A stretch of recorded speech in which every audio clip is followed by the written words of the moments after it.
Welcome to the June 3rd meeting of the Community Board 7, Manhattan.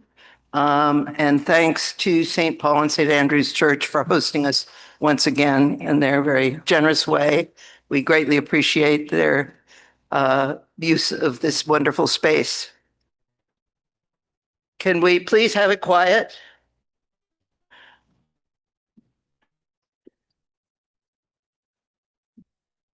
I will entertain a motion to adopt the agenda. Seconded? Second. All in favor? Aye. Opposed? I am required by the open meeting law to announce those board members who are attending remotely tonight and have asked for waivers. Kate Carpin, due to travel. Sophia Valla, due to travel. Will Ortiz, due to caregiving. First, I would like to list members of the board whose terms have ended and thank them for years, in some cases, very, very many years, of dedicated service to the West Side community. Blanche Lawton, Paige Cowley, Linda Alexander, Melissa Rosenberg, Ben Rosenfield, and Murat Akaden. Please, let's have a round of applause for them.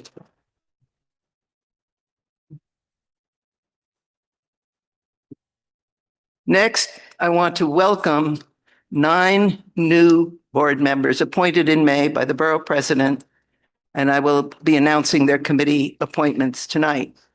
For those who are here, please stand briefly as I call your name so everyone sees who you are in person. First, alphabetically, is Isaac Adlerstan, who is not here tonight because of religious observance. He will be joining the Health and Human Services Committee and the Business and Consumer Interest Committee. Lottie Almonte. Lottie is, thank you, Lottie. Will be joining Parks and Environment and Business and Consumer Issues. Hayden Brockett will be joining Parks and Environment and Health and Human Services. Minna Elias will be joining Housing and Land Use and Youth Education and Libraries. Dan Gerstein. Is Dan here? Okay, in any case, he will be joining Youth, Education and Libraries, and Business and Consumer Issues. Jennifer Malsby. Hello. Will be joining Preservation and Health and Human Services. Eric Schmidt will be joining Business and Consumer Issues and Preservation. John Shockett, who is observing the holiday tonight, will be joining Parks and Environment and Business and Consumer Issues. Nandita Venkatasan will be joining Health and Human Services and Budget and Strategy Committees. We need another round of applause to welcome all these wonderful new members.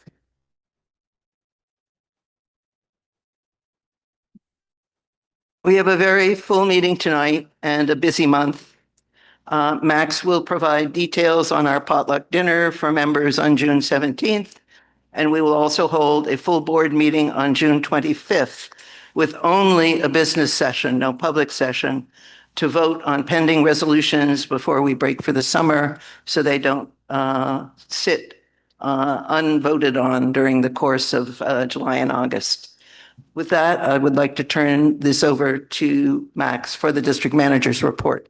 Thanks, Beverly. I'm over here. Sorry. So pretty brief report. Thanks to St. Paul and St. Andrews as usual. We really appreciate the use of the space.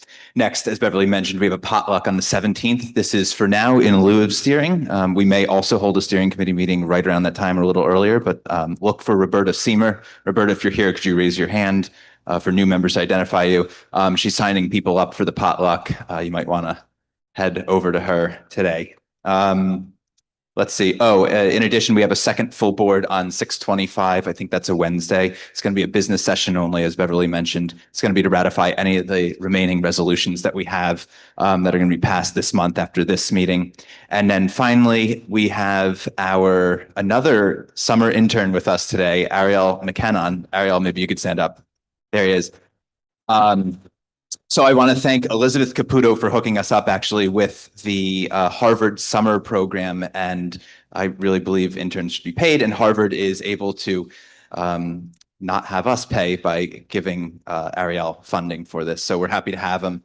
And coincidentally, even though we interviewed people from all over, including Ireland, Ariel is from the Upper West Side. So we're really pleased to have him. And we hope that his institutional knowledge of being a resident here goes a long way in working for us. And that's my report. Thanks. Thank you. I would like to turn to Kevin Reevey then for the treasurer's report. Thank you, Beverly, and good evening, everyone. So I'm going to present our budget as it is through May 7th, 2025. So for new board members, we are on a June 30th fiscal year end, and this is for fiscal year 2025, which ends June 30th, 2026. So our budget, we were allocated for fiscal 25 was $432,000, roughly. For the 10 months so far through the fiscal year, we've spent a little under $340,000. Xing out restricted items, we have roughly a little under $60,000 left. Looking at projected expenses for personnel, there are roughly 4 pay periods remaining at the for the remainder of the year, which is going to come out to about $48,000, and then projecting out non-salary, non-rental expenses of an additional $1,500 for the remaining 2 months, leaves us with a little under $11,000 in funds, of which a little over $700 is for non-rent, non-salary expenses. So we are in pretty good shape for the fiscal year. Thank you, Kevin.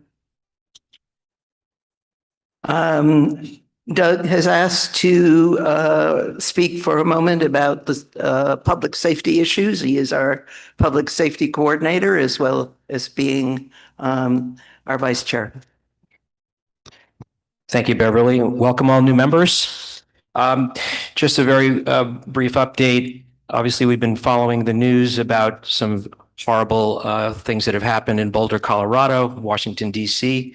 I reached out to some of the commanding officers and local law enforcement, and I will say I was very reassured to hear that they are in regular touch with all of the partnerships, federal, state, and local.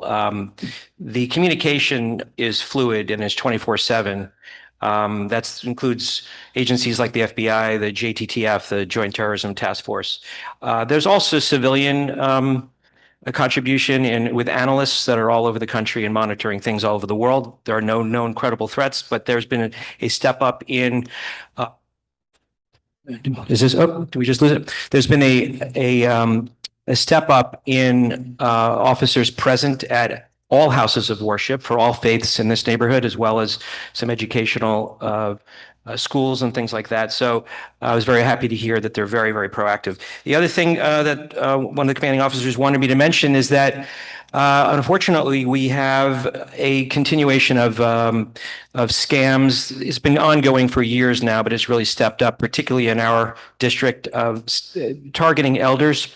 At home, mostly on the computer and the phone. There's a gold bar scam, which is unfortunately has been a lot of victims in our neighborhood. So please, obviously, be very proactive about that. And lastly, we were going to do a training with the Manhattan District Attorney's Office, but because we have a large agenda tonight, we're going to have that in at the end of the summer. But it's going to be on identifying and preventing hate crimes, which we think is very apropos at this time.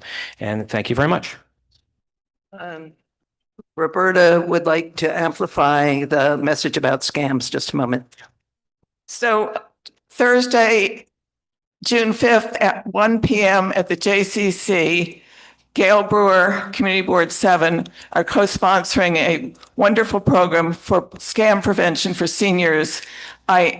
You need to be registered, so you can register at Gail Brewer's office, either online or by calling her office. So it's Thursday at the JCC at 1 p.m. Thank you.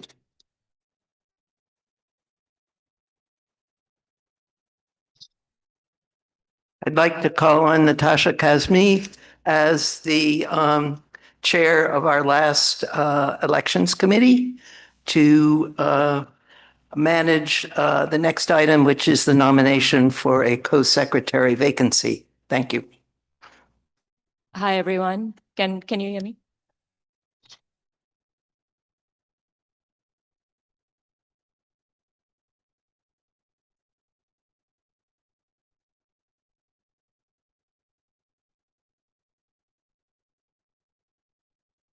Thank you. Can everybody hear me now? Yes. Okay. So I'm going to run the nomination for the position of co-secretary tonight. One of our two co-secretaries did not reapply to Community Board 7, hence the position is available. And so I'm now going to open up the floor and ask for nominations. Is there a nomination for the position of co-secretary? Yes. Thank you. Igor. Okay. Igor has been nominated and seconded. Is there any other nomination on the floor? Igor, could you please stand up? Thank you. Do you accept? Okay, great. So I don't see any other nominations on the floor. So as a result, I'm going to close the nomination process for the position of co-secretary. And I believe the election will actually be held on at the next full board meeting, which is on the 25th of June. Thank you. Thank We'll you. pick it up then. Do I hear a motion to approve the minutes from last month? Seconded? All in favor? Aye. Any opposed? Any abstentions? We have one abstention? Yes. Two. Can please the abstentions raise your hands again? So 2, 3, 4. I think many of our new members have not had a chance to read the minutes or perhaps feel that they weren't here and shouldn't vote on them. So thank you. Understood. With that, I'd like to turn the meeting over to Max to begin the community session. Thanks, Beverly. We're going to go to Tom and then Olive first because I know they're members of the community that are very time constrained. Just state your first and last name so that way we can hear it. And you're going to be limited to, I believe, 2 minutes each. First of all, thank you very much for letting me go first. My name is Thomas Caffrey. I'm the Executive Director of the Committee for Environmentally Sound Development. I'm here to speak about the Extell project, which you've probably heard too much about already, but 57th Street has become a canyon of naked, out-of-place towers. So far, that height assault on our city has been confined to 57th Street, largely.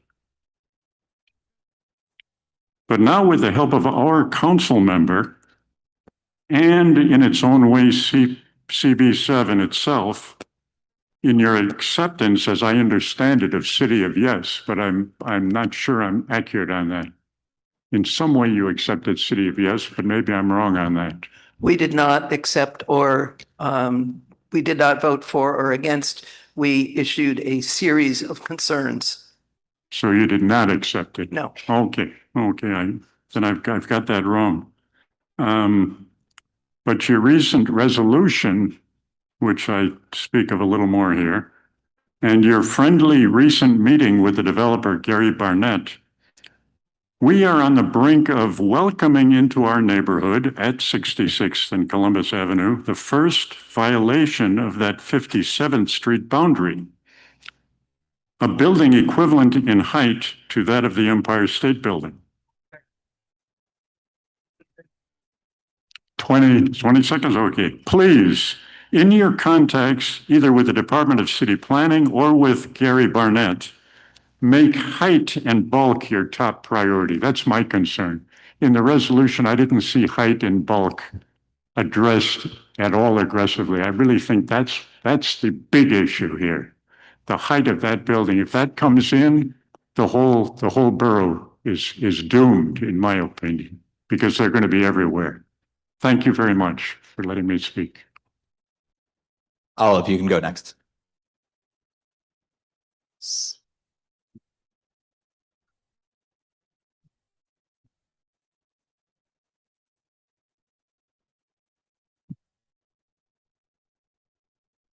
Maybe there's a little bit of repeat because we're very angry. I'm the president of the Committee for Environmentally Sound Development. What was that? Olive Freud. We are about to have the terrible overdevelopment occurring in our neighborhood. Gary Barnett, CEO of Extel, explained at Landmarks Use Committee meeting that he proposes a world containing his project is going to contain a 1,200-foot building on the ABC site, 67th and Columbus. Also, an 800-foot building further towards Central Park West. Just to give you the proper perspective, Lincoln Towers is 300 feet, and the two most recent objectionable buildings, 200 Amsterdam and 50 West 66th, are 680 feet and 750 feet. This is in our neighborhood in Manhattan, the most dense borough in the most dense city in the country. You do not increase density in the densest city. There are small cities throughout the New York State that can do that. Ask if such a project would set a precedence. And if we let that go here, it's going to be a lot more going on in this area. Right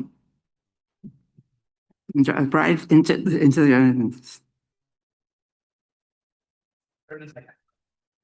Well, what I really want to say, you're not going to give me the time to say it, that Barnett said that his project can be as big as he wants it because City of Yes, COY, had opened the door so that there wouldn't be any environmental impact statement, that ULERP was cut down. And so City of Yes has opened up for developers something terrible for the whole city. And at the city council, where the City of Yes was accepted, Manhattan, with its 10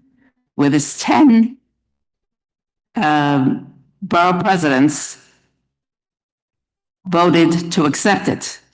And the worst thing is that the 10 of them from Manhattan all accepted City of Yes. Thank you. Can we go next to Madeline Brandon Brenner? Is there a Madeline here? Okay, let's go to Sue Peters.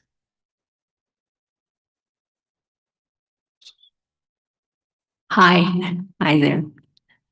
There's a new study out, a World Health Organization backed study has found strong evidence linking cell phone radiation to cancer in laboratory animals.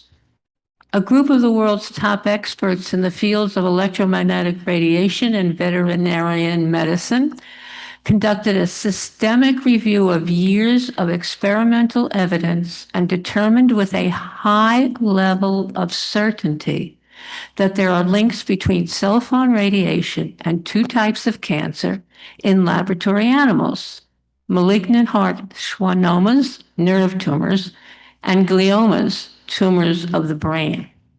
This is a significant development, since as Environmental Health Trust founder Dr. Deborah Davis points out, quote, "Every agent that we know causes cancer in humans will produce it in laboratory animals when adequately tested."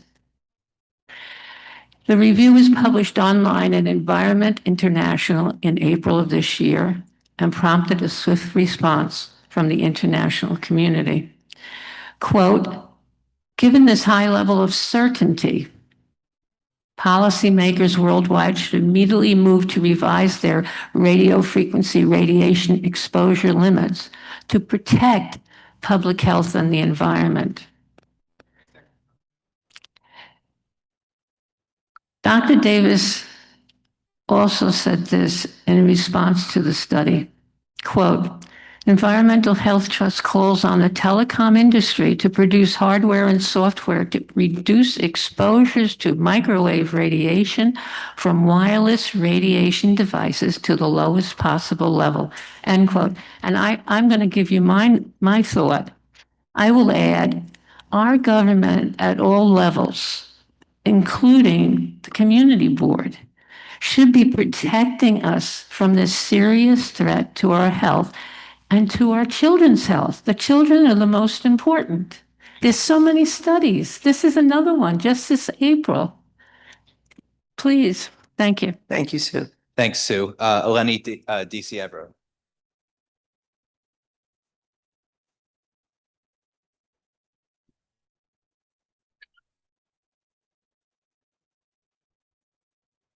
Good evening, Community Board 7. My name is Eleni DiCievro from Lincoln Center. It's so lovely to be with you all this evening again. So last month, we unveiled the design for the west side of the Lincoln Center campus. The transformation removes the wall along Amsterdam Avenue to open up Lincoln Center with welcoming entrances, a vibrant community park, world-class theater, and so much more. Of course, our first stop the day of the announcement was to Community Board 7 at the committee meeting. And so I know Natasha and Daria will speak about that in their committee reports, and I'll be here until the end of the meeting to answer any questions.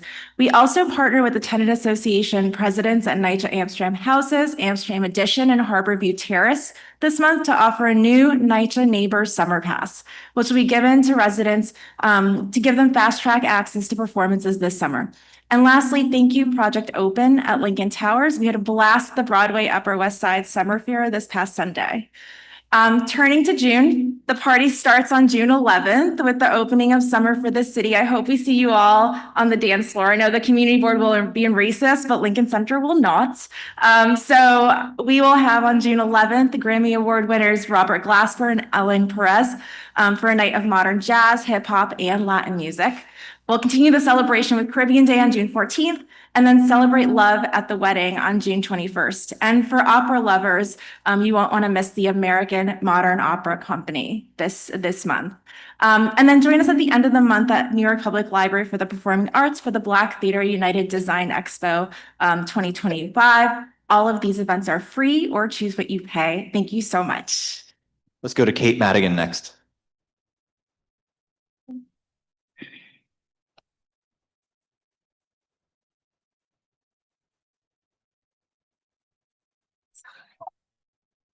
Good evening, Community Board 7. My name is Kate Madigan, Government Affairs Coordinator at the Public Theater.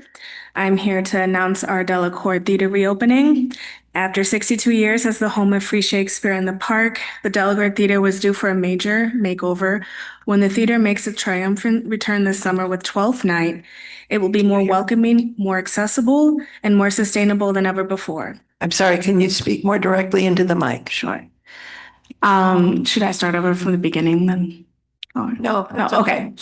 12th Night runs from August 7th to September 14th, directed by Sahima Lee. And Sebastian and Viola survive the shipwreck, revenge plots, and experience all of their adventures. So please join us. And at the same time, we have a mobile unit going on at various parts throughout Manhattan, but even though not directly in Community Board 7, I wanted to let you know about this free programming.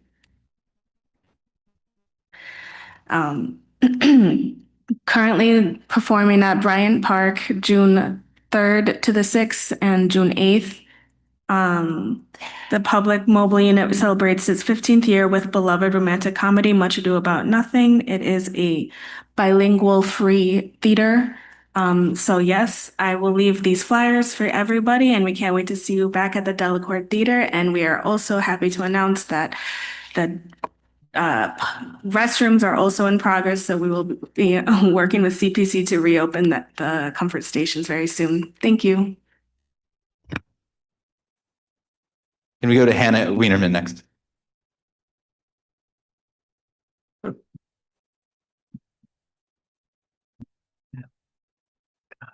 Hi, everyone. I'm Hannah Wienerman from Congressman Jerry Nadler's office. So as many of you heard, last week there was a very concerning incident in which a DHS agents forcefully entered our district office without a warrant or consent and handcuffed and detained one of our staff members.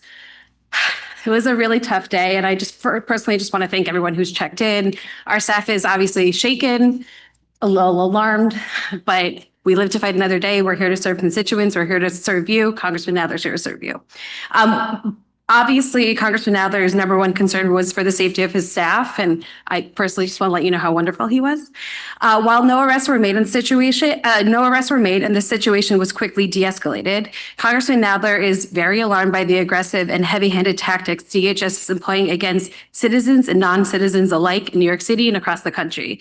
As a result of the last week's incident, this afternoon, Congressman Nadler and Congressman Jamie Raskin sent a letter to Judiciary Chairman Jim Jordan urging him to convene a committee hearing with DHS Secretary Noem. President Trump and DHS are sowing chaos in our communities, and both representatives urged Chairman Jordan to condemn this behavior and demand Secretary Noem appear before the committee to answer questions regarding such illegitimate intimidation tactics on citizens and non-citizens alike.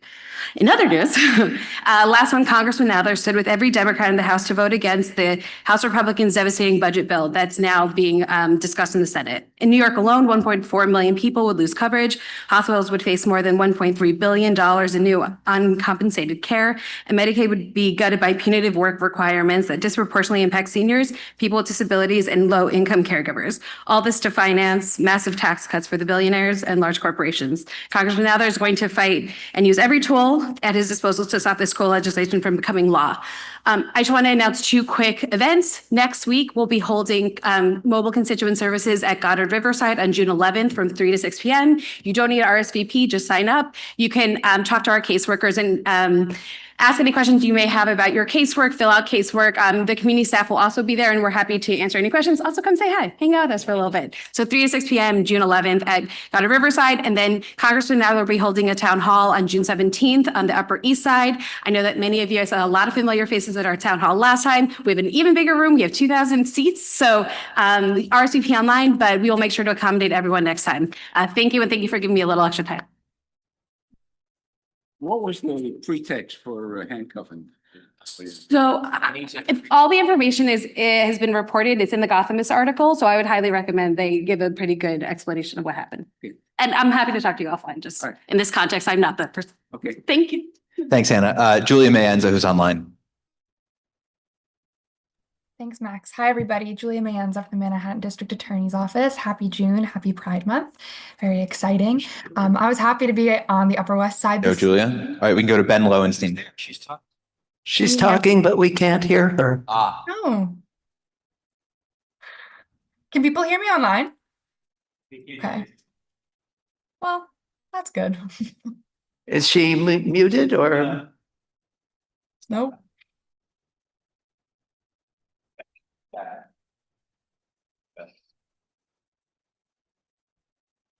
Next in person, we'll come back. Yeah. Oh, I think we're actually through.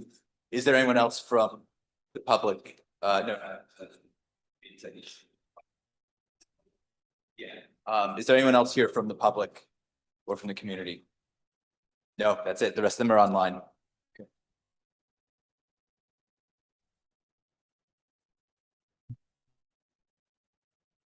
If they can hear us, we should let them know we're going to get back to them because we're having technical problems.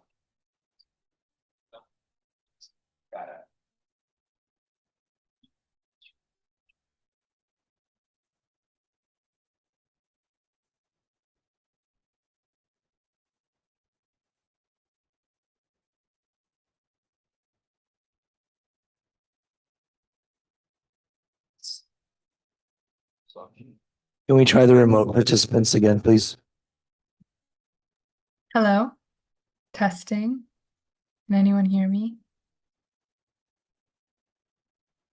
Julia, can you hear us? Yes, I can hear you. Can you hear me? I'm guessing you can't hear me. Oh, Naveed has volunteered to go now while we wait. Go ahead. Go, Naveed.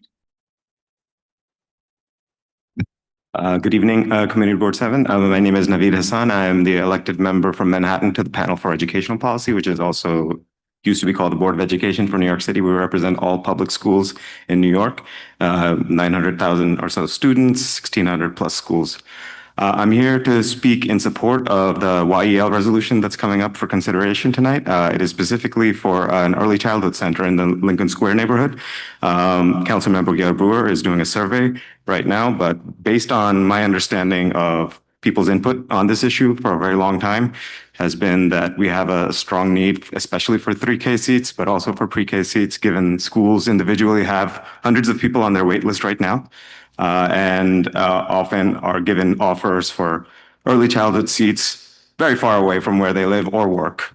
This has been a longstanding problem at the DOE. As a parent, I've been strongly advocating for listening to demand in terms of what parents are asking for and responding quickly so that the system serves more people, so that people who are young parents of young children choose to enter and stay in our public schools, which has been an issue that, in my opinion, is the main one to solve for our public school system. Just to give you a statistic that sort of drives my work in this space, the childhood poverty rate in New York City is roughly 25% as of a month ago, I think. The childhood poverty rate in our public schools is 75%. What that means is anyone who can chooses and is able to is often choosing not to attend our public schools. And my experience on that has been that because we don't respond to the requests of parents in any timely fashion. This is a good example of something where people are being priced out of the city when they have young kids for childcare costs and early childhood education costs, which are exorbitant in New York, and where people, well, all of us, our taxpayers, should benefit from a service that should be provided by New York City Public Schools. So I've been advocating for this for more than a year now. We had the ability to open it last September, but we want to open it this September.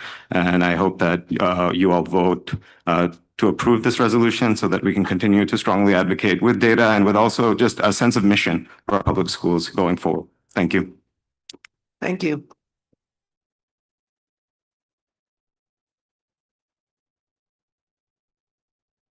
Beverly, I'm not sure if the tech problems are fixed or not. Did you want to move the agenda and we can circle back to them? Okay. There are no other people in the room. I'll do another call. Is there anyone else here in the room? The agenda and we can circle back to them. Try it one more time. Can you hear me now? People can't hear me? Wait, we can. You can hear me? Hello? Yes, we can hear you. You can hear me in the room?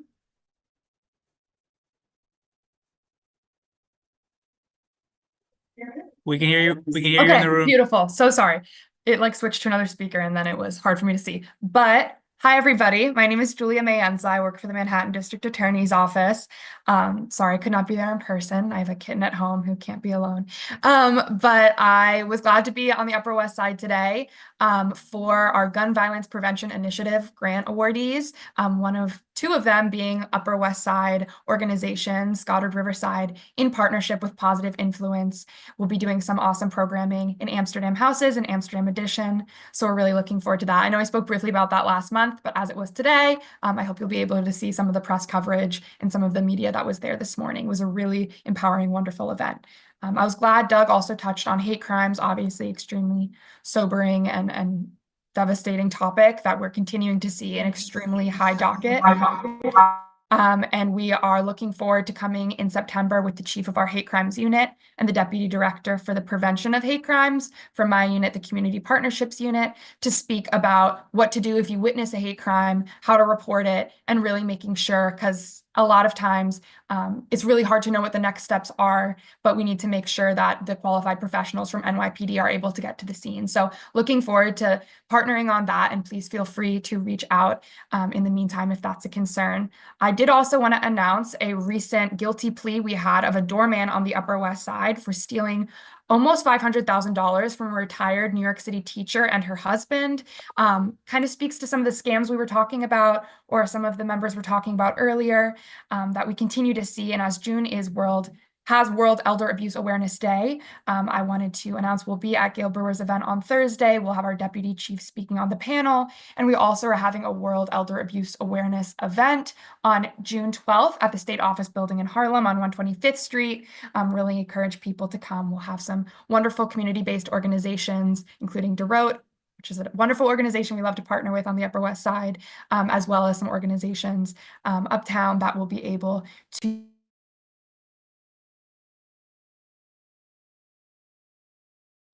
sorry, I think I got muted. Many different services to older adults.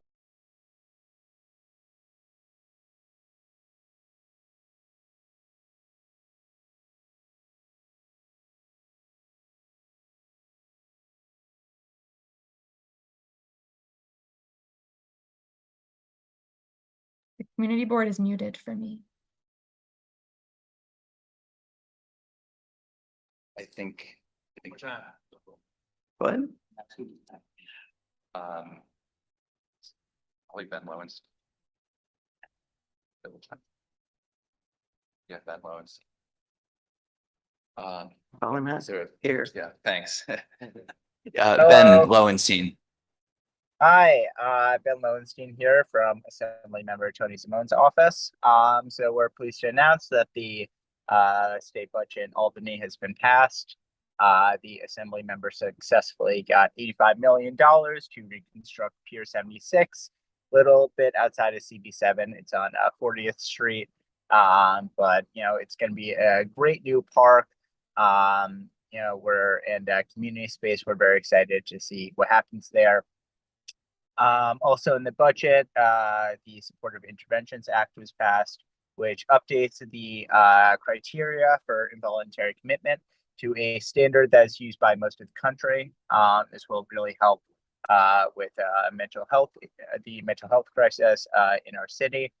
Now that the budget is passed, the Assembly member has a few priority bills that he's pushing in this final week.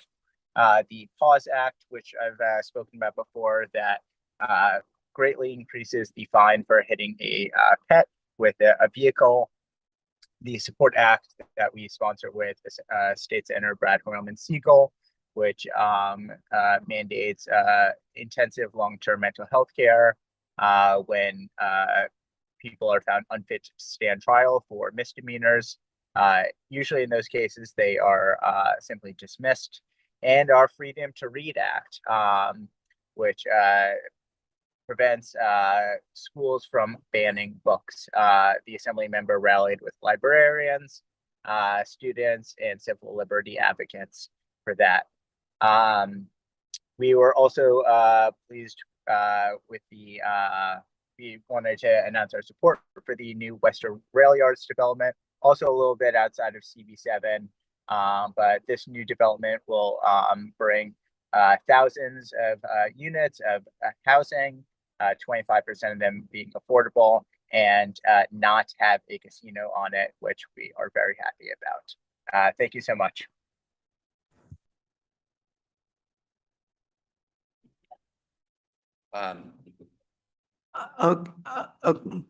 Do you want to move the agenda? Or do you Let's call the rest of them, but let's also say speak slowly and Okay, very. sounds good.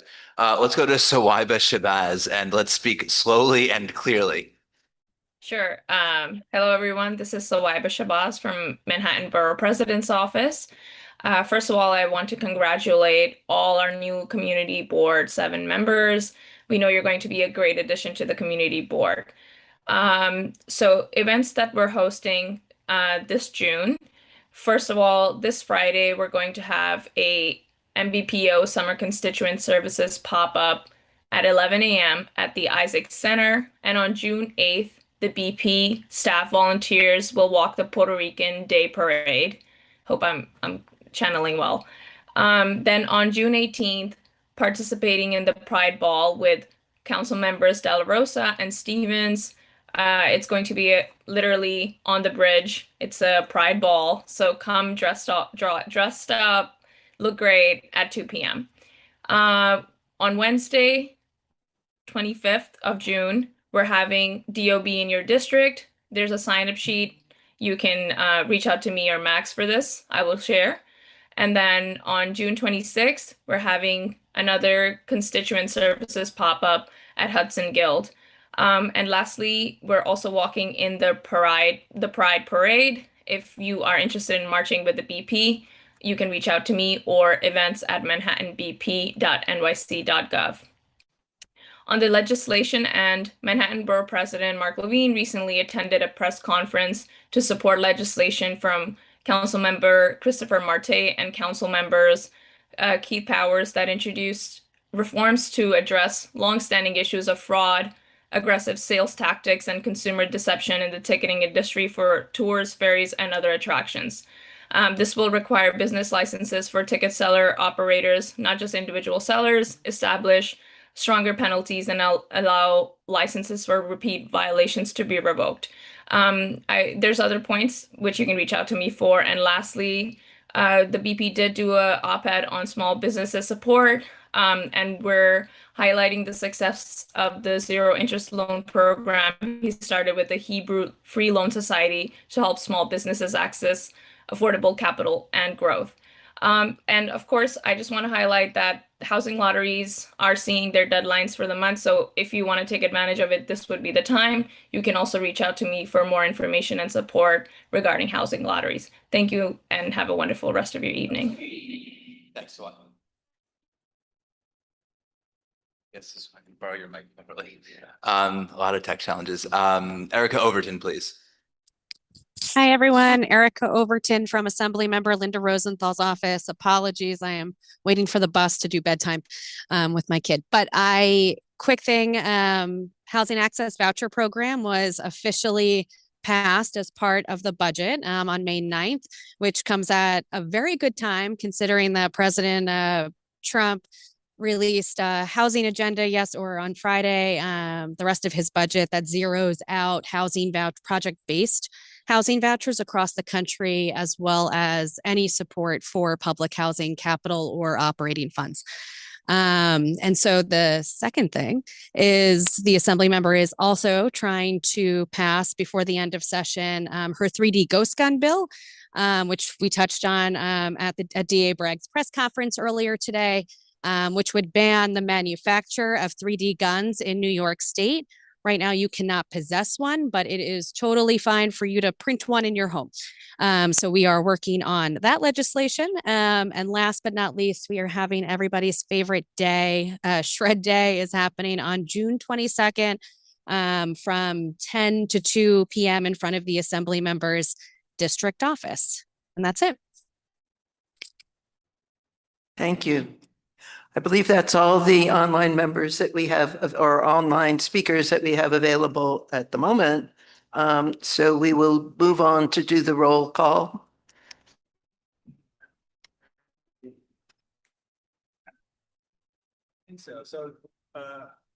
New members, vote yes using your phone. Text yes. If you need help, raise your hand. Only if you're here. You might be able to help out.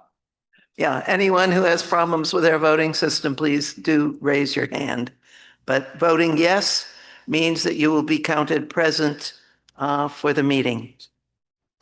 We'll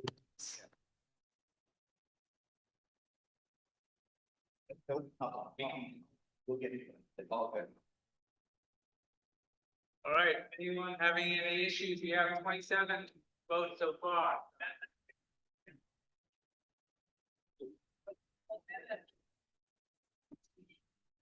We're at 32. Looking for a few more. Anyone having issues? There's a few people still trying to register their votes. 6 closer. Oh, it's my Phone says not delivered. I would guess. I don't know if it shows up there. Not delivered.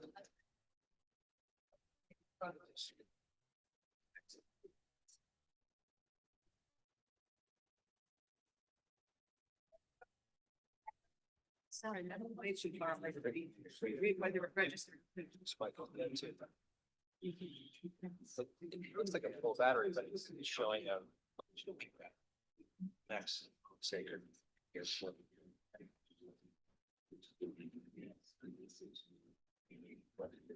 I got Madge. Alex is helping Clary and I think Kristen. Jay was he? I'll give it to you. See if he is.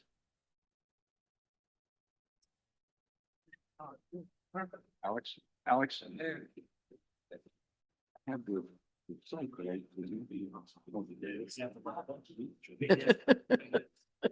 Yeah. Jay's good. Good. We're up to 40. Me too. We know we're at least 4 down, so I don't. Great. Yeah. 41 plus 2. Yeah. Great.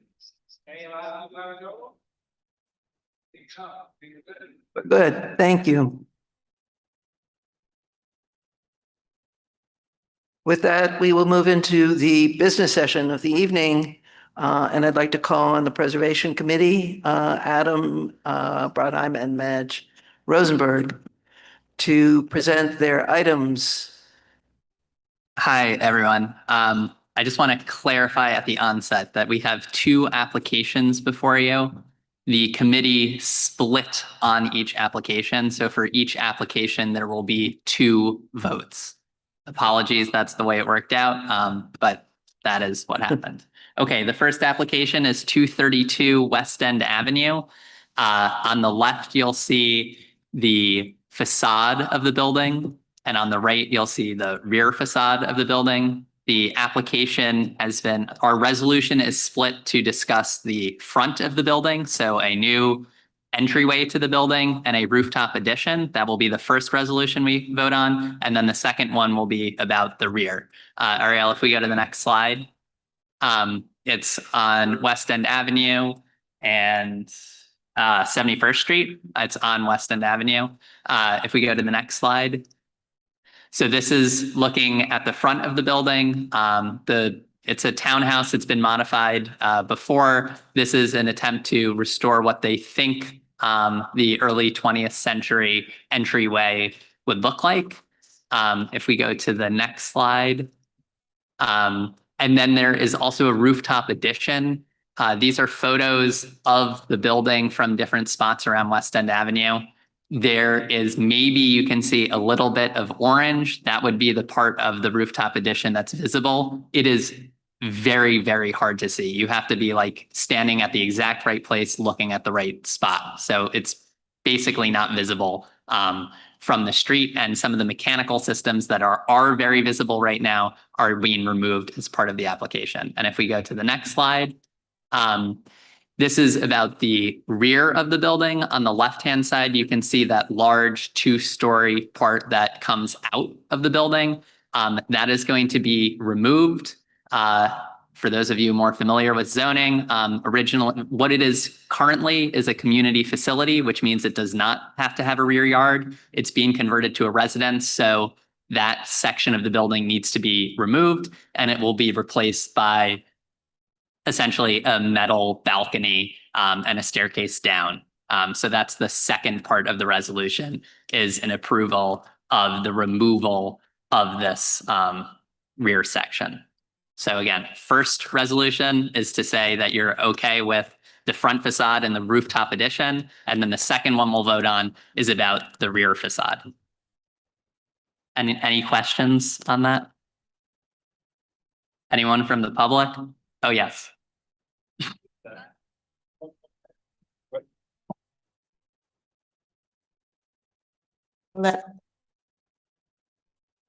Okay, this left back second way to one. How big is the rear yard now? There is no rear yard right now. There has to be a rear yard if it's going to be a residential building. Exactly. So currently it is a community facility. No, I understand that, but Yes. So, taking off the extension. yes, they're removing the rear extension so it can be converted to residential. Right, and I'm asking about this staircase that's going down from the second floor balcony. And according to the outline, The staircase would not extend to the end of the lot line. No. okay, how far does it go? I'm not sure. It's a metal staircase. The back of this building is not visible from any public right of way.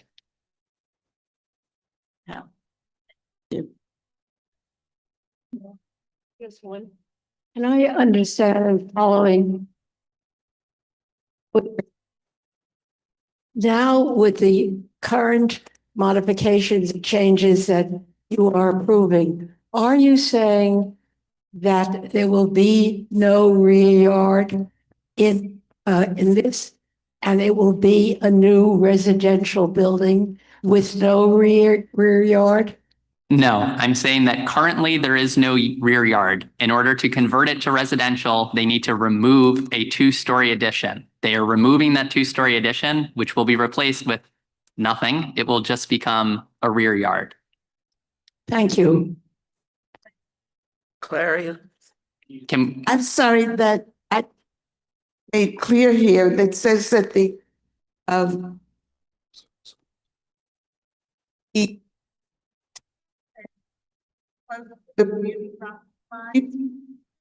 Yes.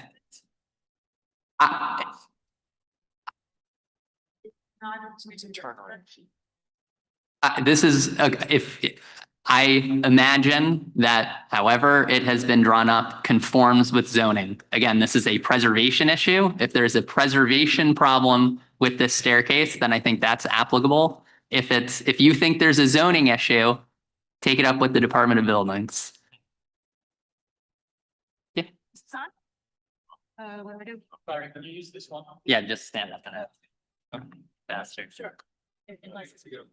Sure. Okay, so I'm a member of the committee and I am the one and possibly Paige, I can't remember, voted yes on the front facade and rooftop addition. I urge you to do that. But I voted no on what we now see here on the rear yard. This is a somewhat unusual brownstone in that it's on an avenue, so the bulk of the building is east-west instead of north-south, and it's not one of our typical Upper West Side donuts, but it is nevertheless a rear yard on a very large ornate on the front brownstones. It's great news that the existing two-story full lot addition is being removed. The current owner has to do that because it's being converted to residential. However, and I think I'm picking up on something that Louisa was perhaps concerned about, what is being then put in and largely taking up a lot of space in this 30-foot deep new rear yard, is a very large, deep, full-width iron balcony and a staircase that goes virtually, and we don't know how close, but I think it's just a foot or two from the actual rear lot line. And to me, even though this is not seen from a public way, it is nevertheless before us for our determination of whether it is appropriate to the historic district and to the building, which is itself a landmark or it wouldn't be here. So I voted no because I think that very large, deep metal balcony combined with a very large metal staircase that goes almost to the rear lot line is really inconsistent with what a brownstone rear yard should be. So I urge you to vote no on the second one. Thank you. Any other questions? Yeah, Mesh, you're gonna have to come talk.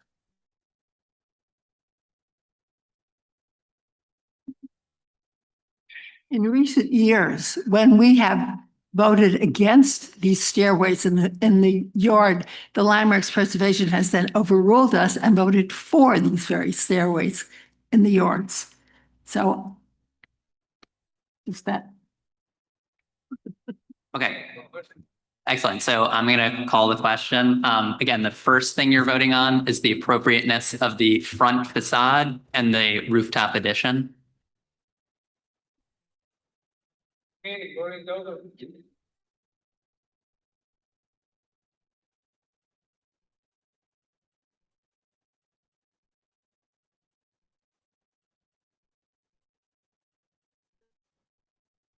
Test.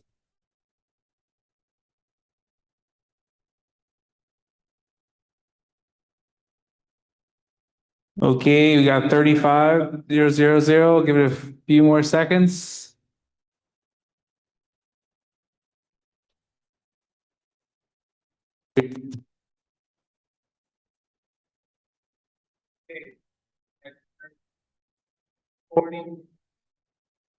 Okay, excellent. And then the second. Wait, just one second.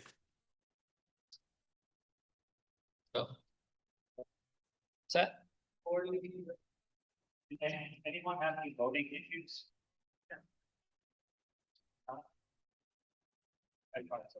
Okay, and now the second vote on this building is to remove the ahistoric two-story extension and replace it with a balcony and staircase and rear yard.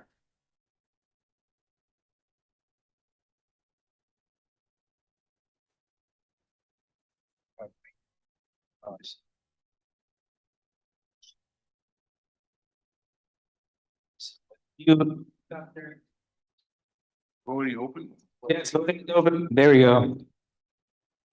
Get your votes in the yes, stay, or cause.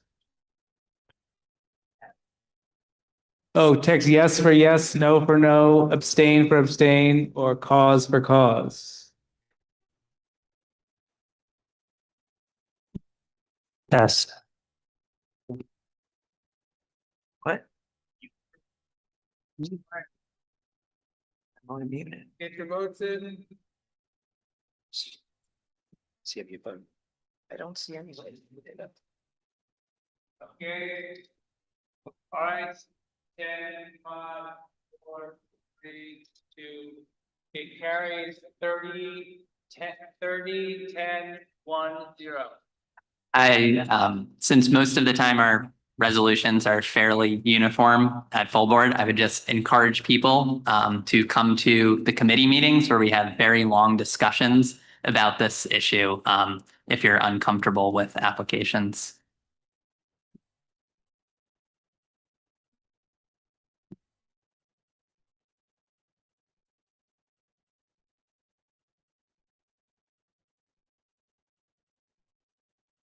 The next one. Jesse, 381 West End Avenue.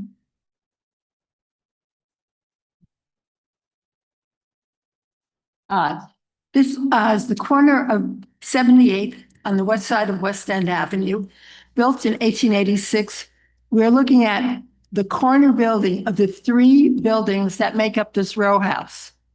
This building's had a lot of work done on it in recent years, the side, the back, and now there's a new owner the last 2 years, and he's presenting some things that are corrections and some things that are changed from what the previous owner had approved. First, on the 78th Street side, there's the west wall. The next shot, please. You can see the whole building here. He's done a lot of renovation. He's restored, not renovation, he's restored a lot. He's restored double height bay windows on the 78th Street side. He's restored the roof, the mansard roof, the dormers, the front windows. He's done a lot of work on it. There are 2 things in question. One is the west side, which is the side of 78th Street, where there's a little courtyard where you can look through and see the back of his house. And the other thing he wants to do is put a staircase on West End Avenue that's similar to the staircases going down to the basements in the other 2 row houses. Can you advance up, please? Next slide. Next, please. On the west side, what happened was the landmarks agreed to a proposed renovation, the middle one that you see on that picture. The present owner then put in the same number of windows, but a different configuration to go with his interior. And that's what we're looking at. Although it wasn't approved by landmarks, he did it anyway. And we have to decide whether to approve it tonight. And our opinion is usually that we're looking at things, or they say de novo or anew. This is visible only from a very small courtyard. If you're walking down West 78th Street and you walk directly past the house, you can look in and see this wall, otherwise not. So the first thing is whether we want to approve this wall. Then when he went to put it, the present owner did a basement restoration for an apartment. And when he went to put in the stairway on the 78th Street side, I had to be under the double bay windows, which you can see. The height was not high enough. It couldn't get Department of Buildings approval. So he decided to ask instead, advance it, please, Jesse, to advance. Again, please. Again, please. Well, as you can see, the three buildings, the other two have these stairways that go down to their basements. He wants to put in a stairway that'll go down to his basement. And that's the second thing we're approving. It'll be a gate with a stairway in compliance with what it already appears on the facade of the three buildings.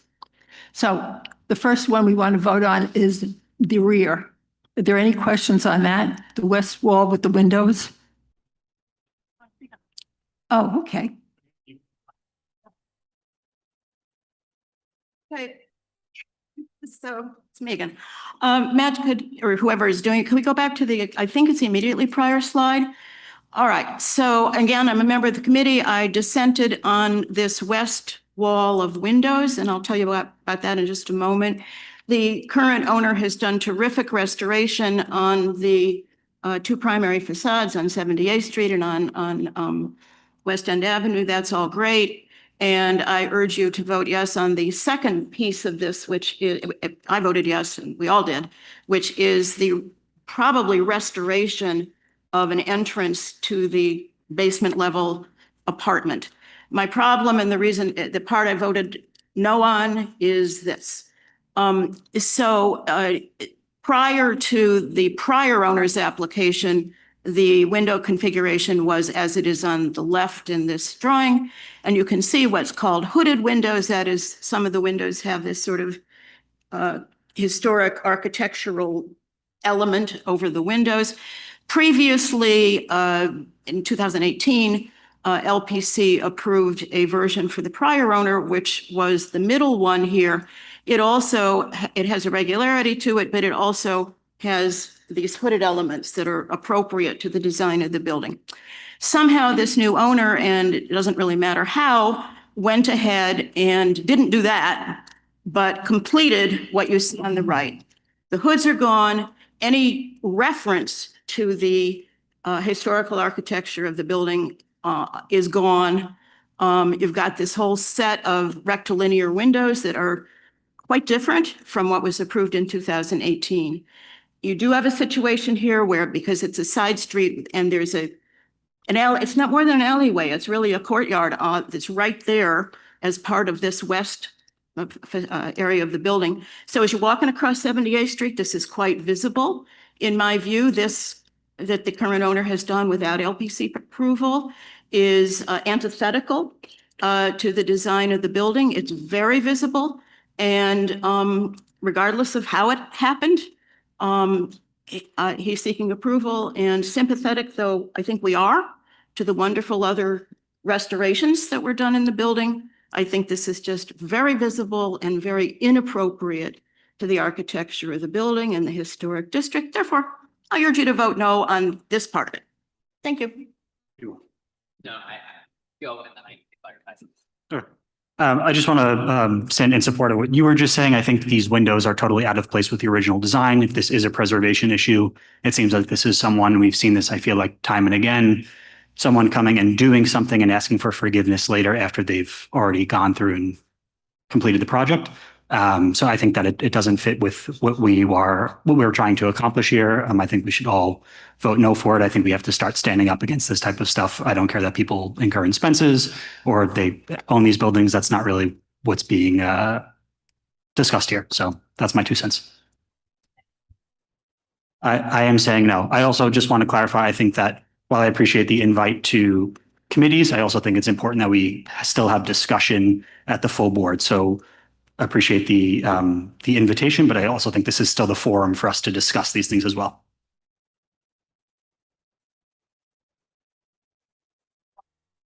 You're talking about the 78th Street side, specifically the windows on the 70, or in the courtyard in the back? It's, I suppose you call it a courtyard, and it's a fairly wide side yard. Answers on It's part of this building, it's not part of Sorry. Yeah, Jamie, it is the west facade. The 2 primary facades are 78th Street and West End Avenue. But because there is this rather wide courtyard that's part of this property, yes, it's a secondary facade, but it is quite visible and it is, does that answer your question? As you come on 78th Street, yeah. Just wanted to clarify, let's do the votes in order that they were on the agenda. So the first vote will be for this window pattern, and then the second vote will be for basement access. And as Madge said, the window pattern, I believe the vote was 4-2. It's the opposite. Wait, sorry, which order is it? It's windows, it's the entrance for, okay. Sorry. So the first thing we'll vote on is the basement entrance, which was unanimous in committee. And then we'll vote on the window pattern where it was not unanimous. Are there any additional comments, questions before we call to question? Okay, voting is open. Voting is open for basement, the relocating basement access.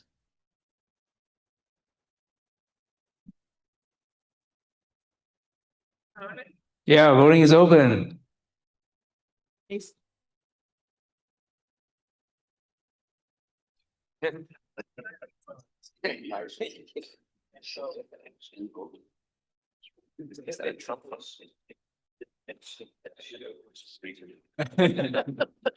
All right, it's currently 36,200. Get your votes in. 5 more seconds.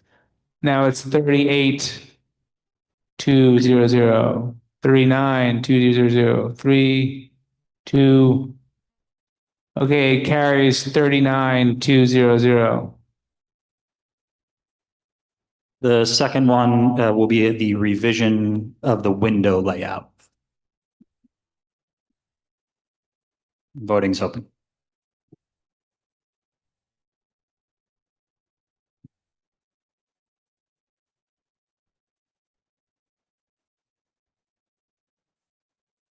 Get the votes in. Get the votes in. Okay, this one is closer. We currently have 13, 4, 0. Let's make sure everyone gets their votes in. Yeah, probably will fail.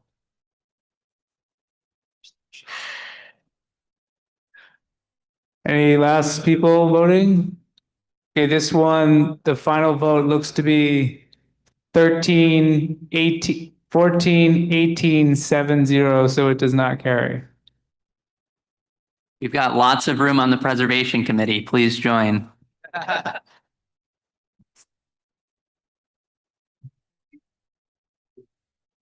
Clary, did you have a comment? And I appreciate everybody that voted my way on this one. Thank you very much.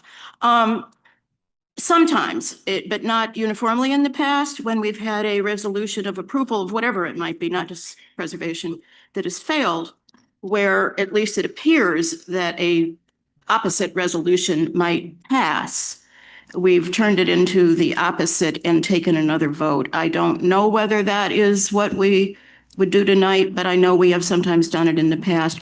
Alex, could you remind me of what the vote was on this? It was 14-18-7-0. So it sounds as if the opposite resolution were proposed, it would, that is for a no vote, a disapproval. It sounds as if that would pass, but I think. No, it wouldn't. It would not have a majority. Well, it depends on where the abstentions go. Well, Yeah, right, totally right. It depends on where the abstentions go. So, just a question. I don't have the answer. Richard, may I ask as parliamentarian, you to comment on Clary's question? Yeah, I think Clara's comment is accurate. I think it's a good idea to have an affirmative vote, even if it's a disapproval. But in this case, an affirmative vote, if everybody voted the same, an affirmative vote wouldn't pass. That wouldn't stop Clary or anyone else from making a motion on the floor to disapprove this addition. So. Clary, do you wish to move a vote to disapprove?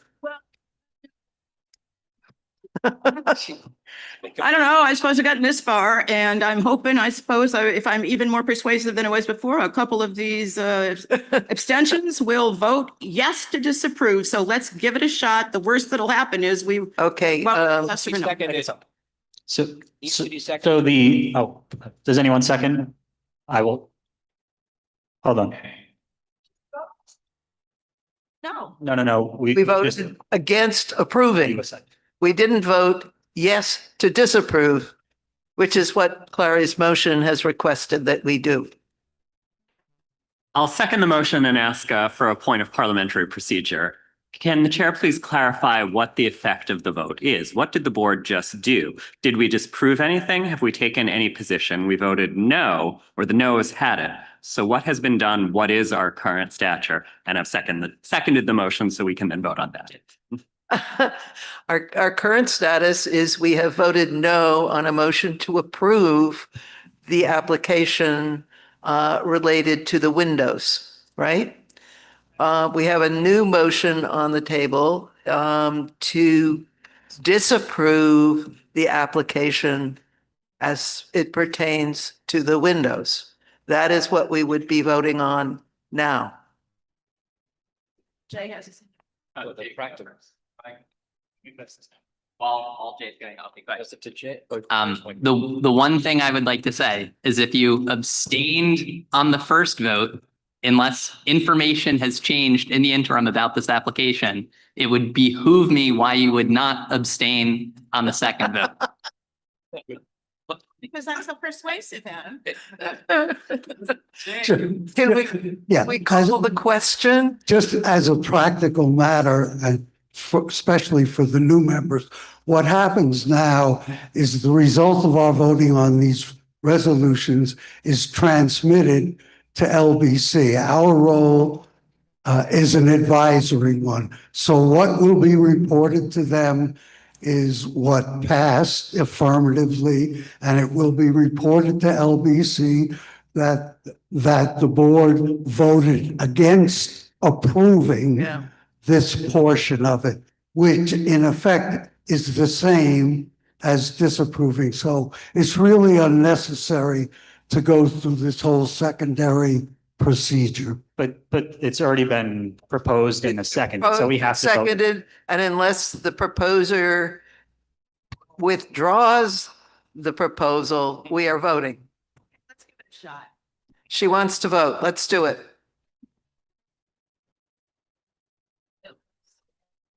So this vote, if you vote yes, you are voting to disapprove this change to the windows. If you vote yes, you vote to disapprove the windows. Yes, this is a motion to disapprove. Right.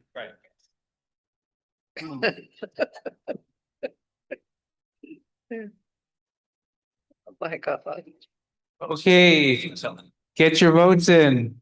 Get the vote in. Did you?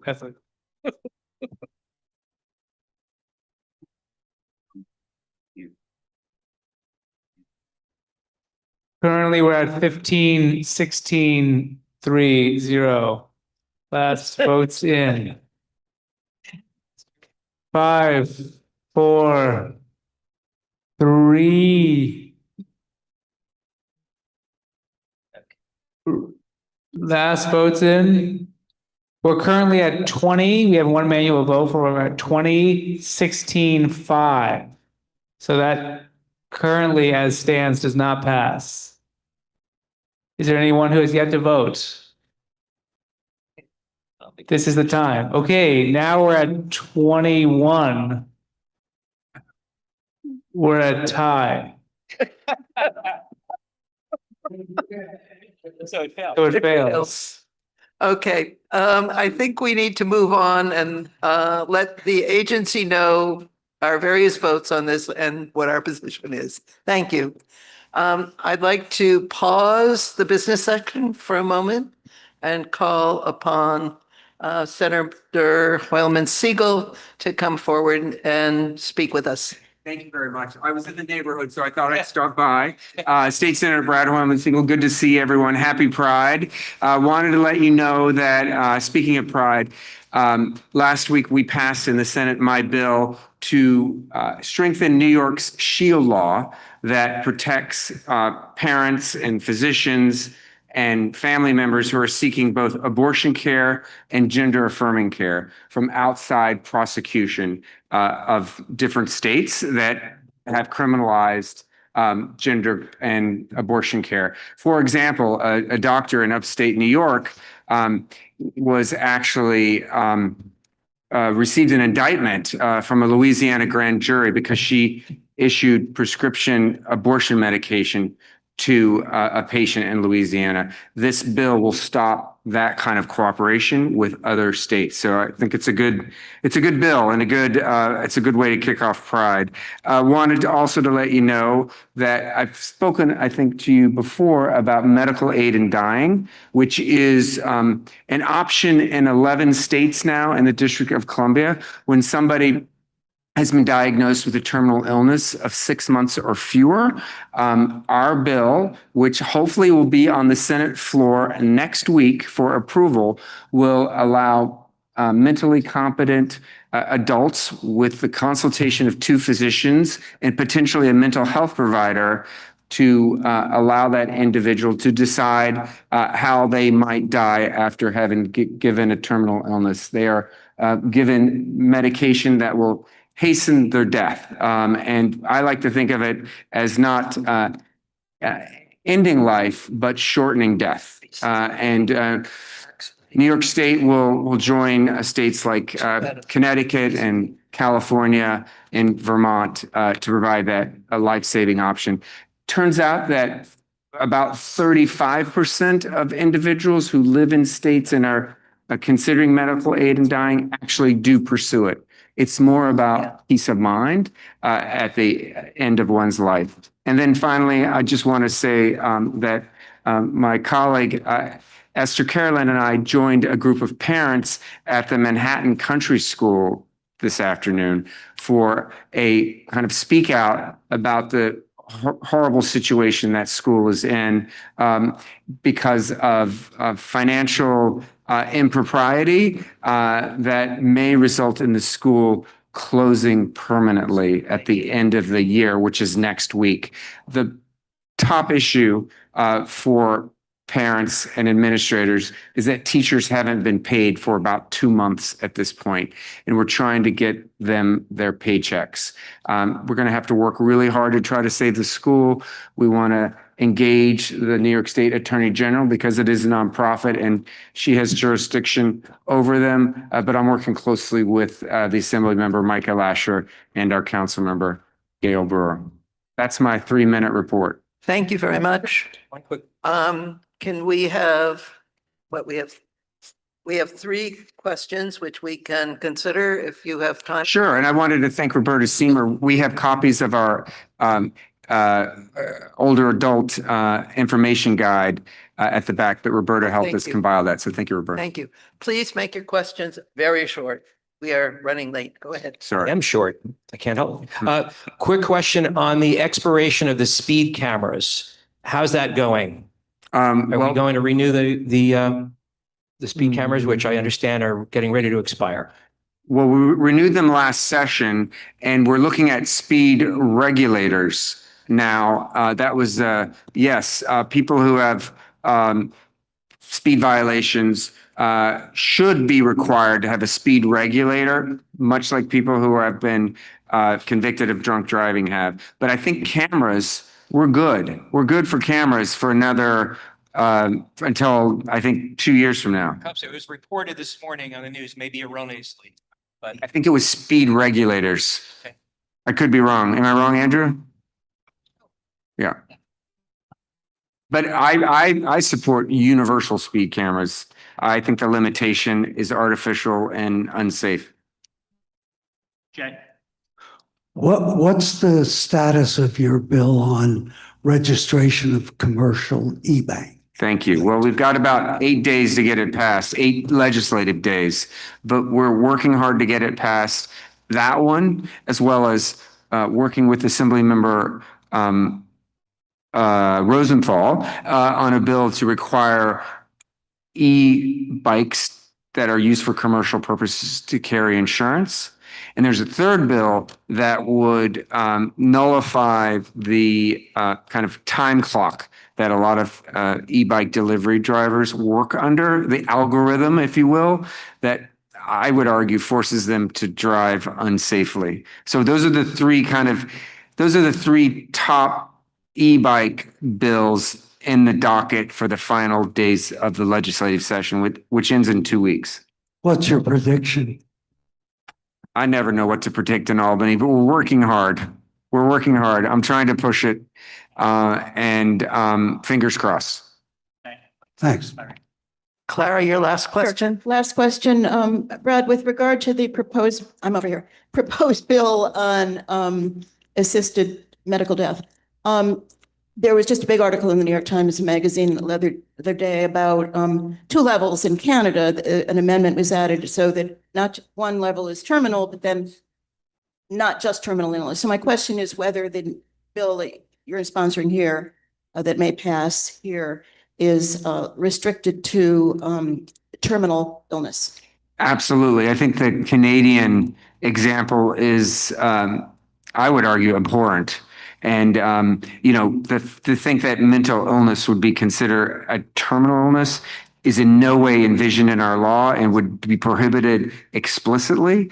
No other state in the U.S., the 11 states plus the District of Columbia, have gone that route. In fact, the opposite, our U.S. Supreme Court and our highest court in New York, the Court of Appeals, have both ruled against the notion that an individual has a right to die. So we are the opposite side of the issue when it comes to Canada and their highest court that has a whole different understanding of what that means. All right. Thank you very much. Have a good evening. Thank you. Okay, see you. I'd like to call on BCI, please. Hello.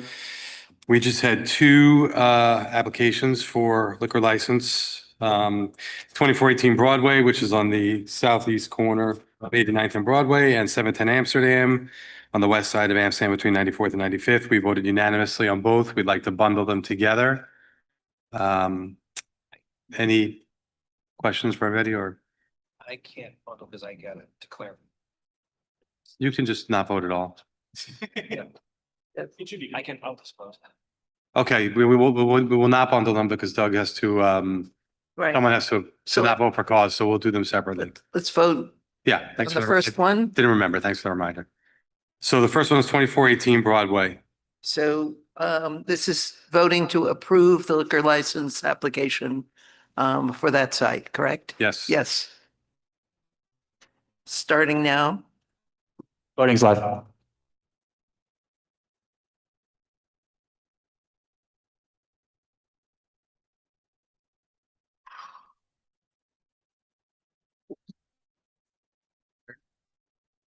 All right, 5 more seconds. 3, 2, it carries 40-0-0-0.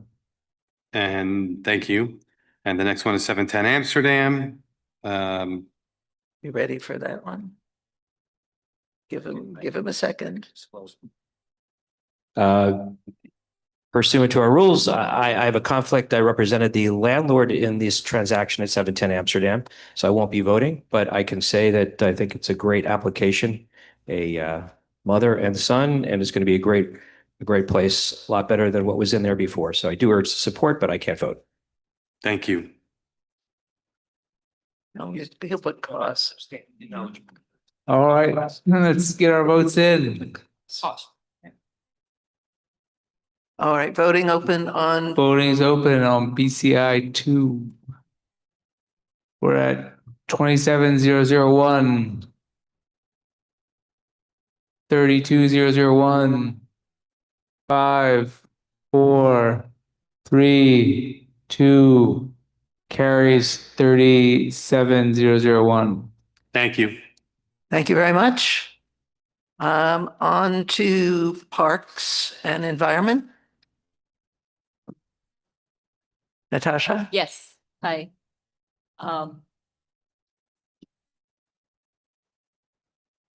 Jesse or Alex, yeah. Hi. So I'm here to present about Lincoln Center, the West Project, which is Damrosch Park and the east side of Amsterdam Avenue between 62nd and 65th Street. The applicants, there were 3 joint applicants, NYC Parks, the Department of Transportation, and Lincoln Center. They presented at a joint meeting between Transportation and Parks and Environment last month. The next slide, please. Yes. So this is the existing campus site plan. Damrosch Park, as most of you may already know, is on the corner of 62nd Street and Amsterdam Avenue. The whole block extends from 62nd to 65th. The Metropolitan Opera over there also, and New York Public Library as well. The park was initially intended as a modernist performance park, but today it is mostly just concrete and very minimally used because it's not really accessible. And even the performance space, which is the bandshell, has not actually been used as a performance space since the 1970s. And Lincoln Center has to go through a lot of trouble, a lot of expense to build out an actual stage and backstage facilities every season. So the area highlighted in red represents Damrosch Park. Next slide, please. So there are 2 features of the park that are very sort of iconic and very prominent. One of them is the bandshell.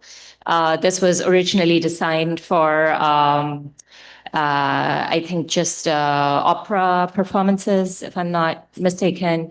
And since the 70s, it has not actually been used. You can see the evolution of the performances near the bandshell in these 3 photographs. And in the last one, you can actually see the backstage items, guest services, changing rooms for the performers on the side. The stage is also not accessible. The supporting facilities are not air conditioned. So all this was very, very much needed. The bandshell is essentially beyond its useful life. So it definitely needs some sort of renovation, or as I'll get into the presentation, we'll see what's happening to it. And then next slide, please.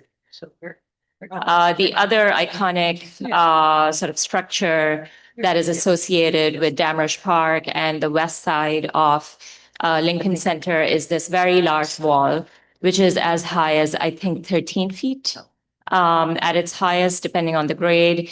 And so the wall essentially, and also the fact that the band shell's back is also can also be seen in this picture. These two structures together, they represent a very literal physical separation between Lincoln Center, Damrosch Park, and the the neighbors to the west of it, namely Amsterdam Houses, which is a night shift facility, the 7 different high schools between the MLK complex and LaGuardia, and many, many other structures to the west of it. Next slide, please. So basically, this slide shows what is being proposed. The drawing on the very left is the existing site plan. As you can see towards Amsterdam Avenue, right now they have the band shell and basically the performance space, which is highlighted in blue. And then as you get towards the east, towards I think it's the Josie Robertson Plaza, that's where the park elements are. What the plan is to basically remove the band shell in its entirety and also remove the wall in its entirety and to shift the performance space to the east, effectively flipping the park and the performance spaces. The park will now be at the western edge. The park features will now be at the western edge. The wall will come down, the band shell will come down. There will be an entrance from Amsterdam Avenue directly into Damrosch Park. Whereas right now, if you wanted to enter Damrosch Park, there is no such entrance on Amsterdam Avenue. You have to actually walk around and walk almost halfway along the block on 62nd Street before you can actually enter. So this kind of opening up is expected to provide a more direct connection between Amsterdam Avenue and the entire park. There will be a visual openness, and the entire park can in this way be used by the public. Next slide, please. This is another existing Damrosch site plan. You can move on. Next slide, please. So this is a representation of the proposed plan. As you can see, starting from Amsterdam Avenue, there's an entrance that you can walk into. The entrance is accessible also. There are garden features, there are terraces. As you walk east, there's also a water feature. It's expected to be like a very low fountain type water feature, sort of what you have at Waterline Square Park. It'll be interactive, children can walk into it. And this was actually very much requested by the community, the water feature. And then as you keep walking east, you'll see a tiered seating area and the stage. The alignment of the stage is the southeast, at the very southeast of the park. And this was considered decided upon after considering many other options. And this was optimal for, its openness to Amsterdam Avenue, sound mitigation, heat mitigation for performers. And behind the stage area, there are also going to be newly built public restrooms. And also a food and beverage concessionaire. And underneath, a level below, there will be new backstage facilities constructed, which will be fully accessible, air-conditioned. Nothing like that exists just now. Next slide, please. This is just a rendering of the elevation from 62nd Street. The top one is what exists right now. The bottom one is what is being proposed. It'll be greener. It'll be more open. The big band shell structure will come off. Next slide, please. This is, again, a close-up of the stage from 62nd Street. Next slide, please. This diagram shows accessibility and circulation as it stands currently. Like I said, there is no entrance right now from Amsterdam Avenue.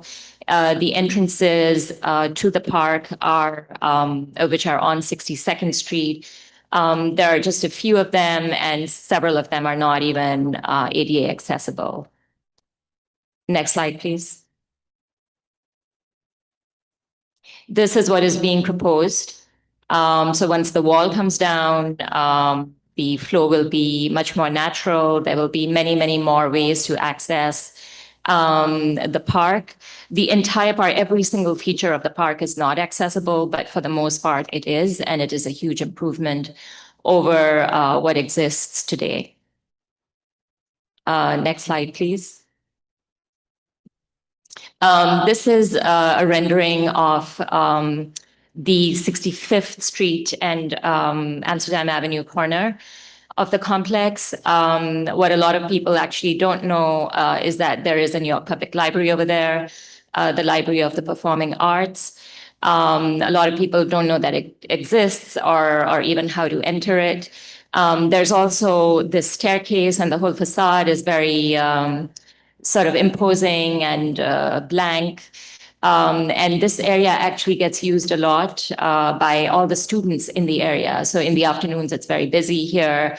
Like I said, there are 6 high schools in the MLK complex. There's LaGuardia High School. There's also the School of American Ballet and Juilliard. So this is a very busy corner, especially in the afternoons. So as you will see in the next slide, the plan is to add like an interesting element, visual element to the library, to make it more visible, more inviting, to also add more curb appeal to the staircase, modify it in a way that there is more seating space. And I think better lighting and seating on the level above is also being considered. Next slide, please. This is a rendering of the proposed streetscape improvements. This is the DOT portion of it. The sidewalk is being widened by about 13 inches everywhere along Amsterdam Avenue between 62nd and 65th Street, with the exception of the area in front of the Metropolitan Opera. That's their loading dock. But the widening of the sidewalk will allow for more tree beds. It'll also allow for more benches. And the corners on 62nd and 65th are also being bumped out to make it easier for people to cross. Next slide, please. So this is just basically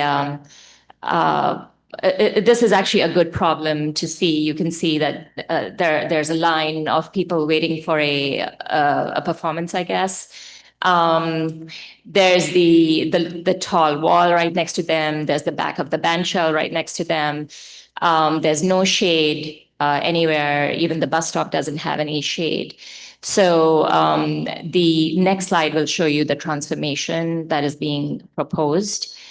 As you can see, it'll be greener, it'll be more open, there will be more shade, it'll be a wider sidewalk. Next slide, please. This is the bandshell as of today, and the next slide will show you the transformation that is being proposed of this area. This is the water feature with the fountains. You can see now there's much more openness towards Amsterdam Avenue and Amsterdam houses. Next slide, please. This is a photo of the plaza, and the next slide will show you the transformation over here.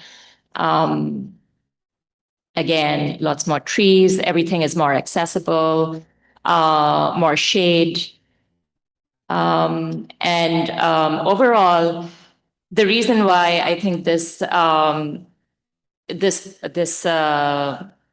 resolution was approved unanimously within the committee and also by a member outside of the committees is because it's clearly very thoughtful. It's clearly very much informed by the community. Lincoln Center started its outreach back in 2023, and I think it's had over 6,000 touch points with the community in the form of surveys and meetings, etc.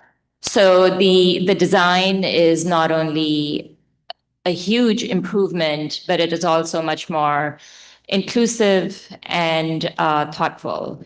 It was approved unanimously, and I'm here to answer questions, but I hope people vote in favor of it. Natasha?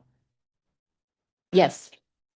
Yeah. One thing that I wanted to add to this, because it was a joint meeting with our committee as well. Something very important in all of this is there's going to be signage. There's going to be signs directing you to Avery Fisher Hall, to the library, to the subway, to the office buildings. I mean, it's going to be for people that are not familiar with the complex, who are entering it for the first time, thanks to this removal of this wall. You're going to have signage directing you to everything, and I think that's a major plus. Yeah, go ahead, Elizabeth. So just to add that since this was a joint resolution with the Transportation Committee, to echo just the meticulous detail that has gone into thinking about the transportation related issues on Amsterdam, the widening of the pedestrian walkways, the sidewalks. Those were things that we definitely considered. Andrew mentioned the signage, but overall just an improvement. And I know we have Leah Johnson from Lincoln Center and her team, the Lincoln Center team here. I don't know if DOT is here, but again, there was a lot of consideration made to the Amsterdam piece and the 62nd Street piece of this, which prompted us to vote in support. Yeah. Oh, of course. We'll go to Doug and then Ken.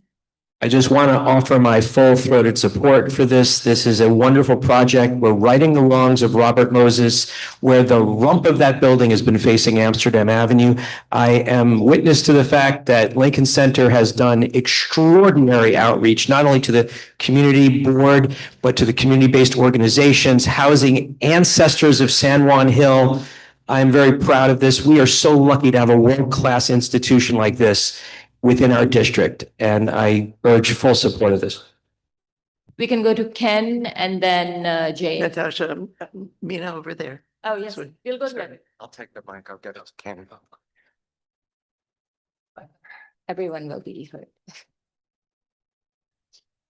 Should I go?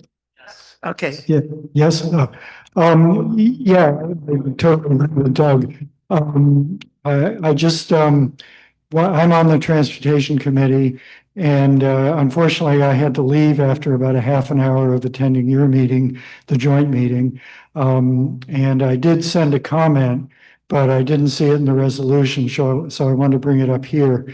At the meeting, if I'd had the chance, I would have asked about bike parking. Right now, there really is very little. There are a couple of racks across the street in front of Fordham, and that's about it. So if we want to make this accessible to everybody, it should be accessible to people who want to arrive by bike. And in fact, we should be encouraging that. So could we just add a sentence saying we request that there be adequate bike parking, something like that? Yeah, we can input that as a friendly amendment. Yeah, definitely friendly. Okay, over there with the husband waiting. Okay. Yeah, Natasha, just a very particular question. After this is totally complete, do you know whether or not the Big Apple Circus will still have access to it and be able to perform? Was it part of the discussion? Yeah, I think the Big Apple Circus has an annual contract with Lincoln Center, and they are still negotiating their future at Damrush Park. But apparently the way the facility is designed, it can in fact fit the big top. And if there's anybody from Lincoln Center who has something else to add to that, no. Okay, let's go to, here you go. She was waiting. It's fine for her to go first. Hi, my name's Minna Elias. I'm new to the board, so I haven't heard most of these presentations. I was curious about the trees. The existing trees and the trees that are going to be planted, are they replacement trees? Are the existing trees going to be saved? Are they buying mature trees to plant? Just wanted to know.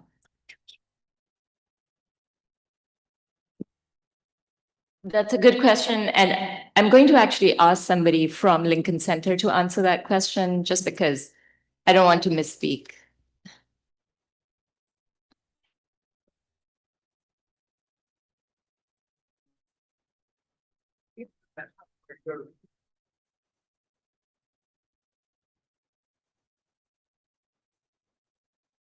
Good evening. First of all, thank you for all the support we've heard for our project so far. I'm Darren Robertson. I'm the Senior Vice President for Operations at Lincoln Center and working with Leah and her team on this project.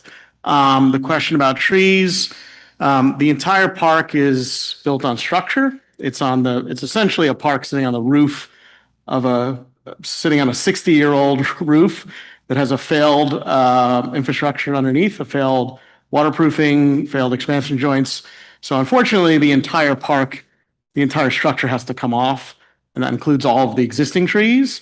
However, the future park has 50% growth in the amount of trees and shade that is there today. Our other goal in the project is, if you look at the sectional plan, we're trying to get as much depth as we can for as much soil. So we're actually building up over the deck. We're trying to plant as mature trees as we can both safely plant and afford to plant. So there's a goal of planting higher caliber trees than you might find in other park projects, because we understand that that takes many years for trees to reach maturity.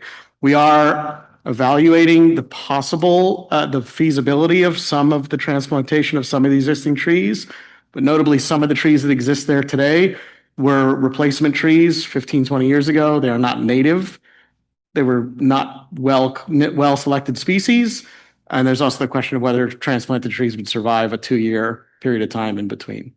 So these are things we're looking at. But at the end of the day, the goal is obviously it's a dramatic increase in the number of trees and the amount of shade. The last thing I'll say on that note, the current park, all of the planters are in basically unoccupiable places. The trees are in planters that you can't get under a tree and enjoy shade. And one of the design elements that the landscape architect has focused on is trees in groves, where much like the Barclays Grove on our North Plaza, Hearst Plaza, people can actually be underneath shade and underneath trees. And that's part of the goal. Thank you. Yeah. Thank you very much. Yeah, you can go ahead and then Carey. Darren, do you mind staying? Because I think you might be able to address this question. Sure. My name's Dan Gersi, and I'm also a new board member. It's my first meeting. I'm excited to be here. I am the parent of a soon-to-be 5-year-old. We live a few blocks from Lincoln Center. We visit often, as do many of my daughter's peers. It's a mecca for little kids. I think one of the most exciting things in recent years that Lincoln Center did to make it more accessible for children and welcoming to children was during COVID, when they did by the fountain in the big courtyard, putting up the AstroTurf. It was a safe place to play. Now that I've seen the plans for the new design for Damrosch, I'm fully in support of everything that people have said, and the accessibility, all these things. It sounds great. My question is, unless I'm missing something, there's no real design space for children to play. And I'm wondering if that was purposeful because you want to discourage it, or if there's something in mind to add to it, because it is going to be a haven for kids. And I think to be able to have a designated place for them to be able to play freely would be a real benefit for the community? Yeah, great question. The goal wasn't to discourage, it's actually it's quite the opposite. I think two of the main features in the park section of the park, the sort of recreational western side of the park, is both a lawn, which maybe on the renderings or drawings or site plans is not appearing to be as large as it actually is. But if you could look at it in comparison to some other pieces of the campus, and even the illumination lawn, which is the lawn that exists over the Lincoln Restaurant Building, which has sort of a weird articulation, so it's not exactly the most. It's a cool space. It's not necessarily the greatest place for kids to play sometimes. Although my kids like to roll down that lawn in a way that is sometimes stressful. The lawn is it's a pretty generous lawn space, and the water feature. As we've been talking about this water feature and we're trying to figure out exactly what it is, the biggest goal, the community talked about, we heard a lot from the community about water and about concerns about heat in the future and cooling aspects. And so this is meant to be the one fountain at Lincoln Center you don't get in trouble for if you go into it. And so it's not a fountain that you stand on the outside of. It's meant to be our best articulation of the design. Some of these things are in early design phases. It is a skim of water that you can walk into, and it has both jets and mist features that are on and activated. And, it's really like it's a splash pad really, except it's ideally a really beautiful one because it's one that exists at Lincoln Center where, so those are, I hope going to be heavily used by kids. And the same way in the groves and the rest of the park. I think that our imagination is that everyone's using this park of all generations in all ways. Of course, the other thing I would highlight is that there's two areas in this plan that further equip our ability to do more daytime family programming, which is, as you probably know, all of Lincoln Center's summer programming is free and has been completely free since the pandemic. All of our outdoor summer programming and our Summer for the City Festival. And the ability to use the stage without having to do all of the setup and takedown. And also two of the other areas, the backstage area, and there's another covered terrace area closer to the Met that we think will be very good for daytime programming for families, of which we already do a lot of. Thank you. Thank you. Yeah, we're running late on time, so unless you have something terribly urgent on this matter, I would ask you to allow us to vote and move forward because we have many, many resolutions left to consider. Appreciate it. Thank you. Thank you, Clary. There will be much more time on this item as it gets under construction to review it again and again here. So we're calling the question and voting is open. It's open.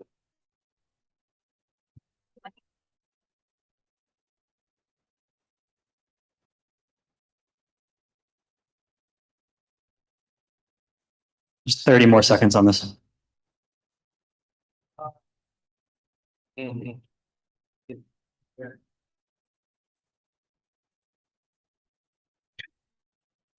another 10 seconds. Anyone having issues? 3, 2, 1. 38,000. Sorry, 40,000.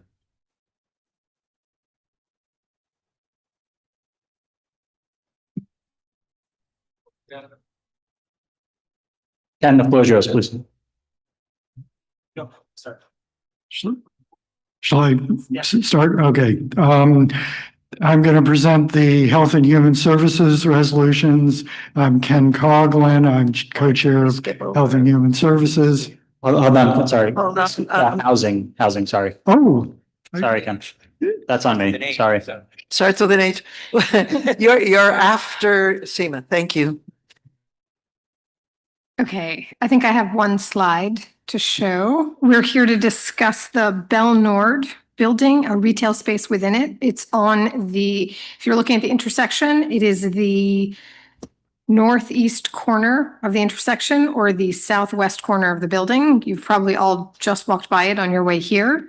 It is a space that used to be occupied, this is back in 2012, by Banana Republic, and sadly has been vacant ever since. This application came to us back in June of 2004, almost exactly a year ago. We approved the application then. There turned out to be some mismeasurements, which is why it's come back to us now. The applicant would like to have a bank tenant in this space. And right now, because of some special zoning overlay on this area of Broadway, that is not allowed because the proposed retail space has street frontage that's greater than 25 feet. Our desire to sort of see this space occupied overcame our desire to support this zoning, the typical zoning that is there right now. The retail vacancy rate in the immediate vicinity of this location is 26%, which is absurdly high. So we're excited to see something go in this space. We approved the resolution. However, we strongly urged the applicant to think about ways to both activate the space and most especially the retail windows, both on a permanent basis and also on an interim basis while they're searching for their tenant. So that's it. Questions? And you can just use your microphone. Will this affect the Starbucks that's there? No, it's right next to the Starbucks. Okay. Exactly. We have two more questions over here. There is no bank that wants to go into that space now?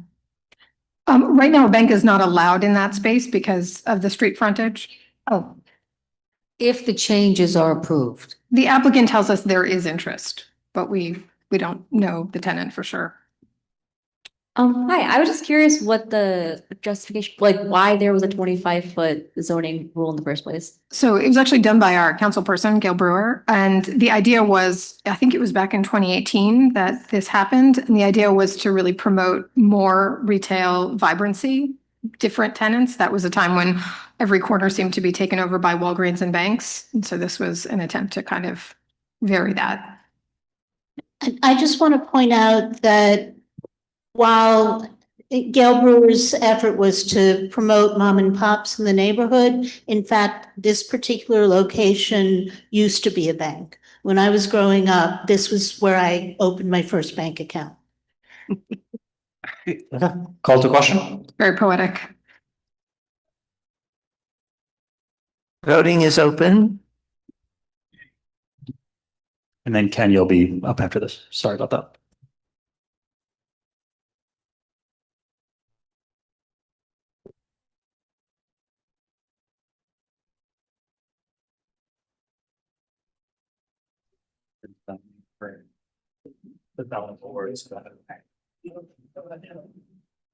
All right, 5 more seconds. We're gonna add that. I don't. 3, 2. Okay, it passes 37-0-1-0. Nope. Ken, you're up. Okay. Once again, sorry. So Health and Human Services had 2 resolutions. They both relate to visiting nurses service, which provides services to people in naturally occurring retirement communities, of which we have 2 on the Upper West Side, and New York City has 38. And they serve about 20,000 elderly in the NORCs. They're called NORC, naturally occurring retirement communities. They are looking for a total of $2,400,000, which is a $400,000 increase over their previous funding, to continue their services and expand their services to what they do is they offer a multidisciplinary approach to care for the elderly, and they keep the elderly out of emergency rooms and hospitals and help them live longer. And then That's the first resolution. The second resolution was to provide behavioral health services, which VNS also provides, and they have something called the Geriatric Mental Health Initiative, and they currently are funded at 200,000, and the resolution is simply to continue that 200,000. The resolution also talks about something called the Promise Zone, which is a youth effort in the Bronx. At the committee, we asked that that be taken out. We didn't vote on that. It was, I noticed it's still in the resolution. Pardon? It shouldn't be. Okay. Anyway, we're not voting on that. We're just voting on the Geriatric Mental Health Initiative for 200,000, which is just a continuation of the coverage. Is it possible to bundle these? Yes, I was going to suggest that. Okay. Does anyone have any questions or comments, or can we call to question? Call to question. I would note that it's the geriatric services that is A and is the first one, therefore. Oh, that's right. So and the NORC is B, which would be the second one we vote on. So we should vote twice. No. Oh, you're bundling? Yeah. Okay, I'm sorry, I was not clear. Yeah. Thank you. We are bundling both items.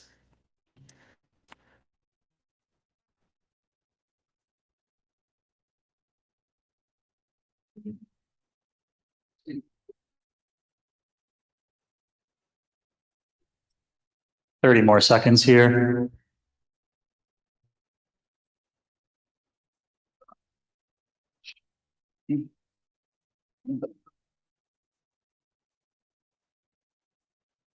Ten more seconds.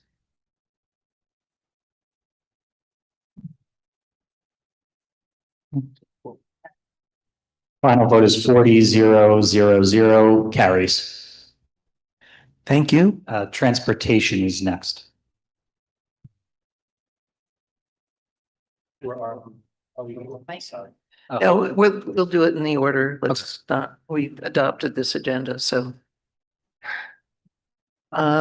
Transportation, are you ready to go? We are. Yeah. All right. So we're going to start with, as you see in the materials, the resolution in support of the Harriet Tubman Underground Railroad Scenic Byway Nomination and Corridor Management. It's a byway. It's a Harriet Tubman byway. Hello to the new members. I'm Jamie Floyd. I'm one of the co-chairs with Elizabeth Caputo of Transportation. We have 3 resolutions for you tonight. And so we had a presentation from the consortium for the byway. And the corridor coordinator, Sage Hamilton Hazarika, came and made a beautiful presentation about a 500, as the resolution says, a 522-mile byway throughout New York State, which will put educational markers in all of the places where the Underground Railroad ran through the state up to Canada. And all they're asking for from us is support for the resolution. And they're going to counties and municipalities asking for support, including all of the community boards. And they've been to some of the other community boards, and we're on the list. And so we voted unanimously in support of this resolution after a beautiful PowerPoint. Yes, Carey. I'll just speak loudly. Mike. Sorry. Or go up to use the one at the podium. So, good sentiments here, but my question is any of this route in our district or even in New York City?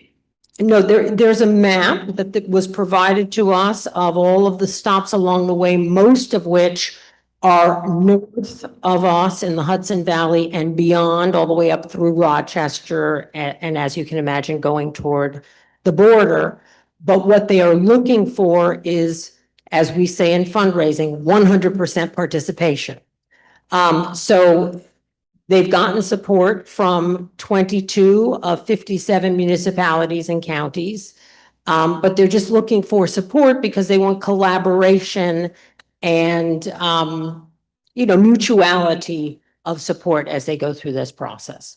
But no, it will not, to answer your question directly, there will not be a direct footprint on our district. Or city. Or city. Call the question. I called. Thank you, yes. Did anybody? 1 second. Okay, voting's open now. Voting is open.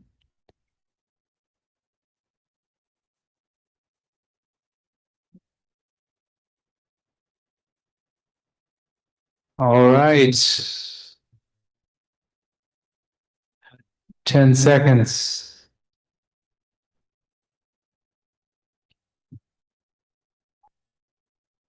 Five, four. All right. Carries 37-110.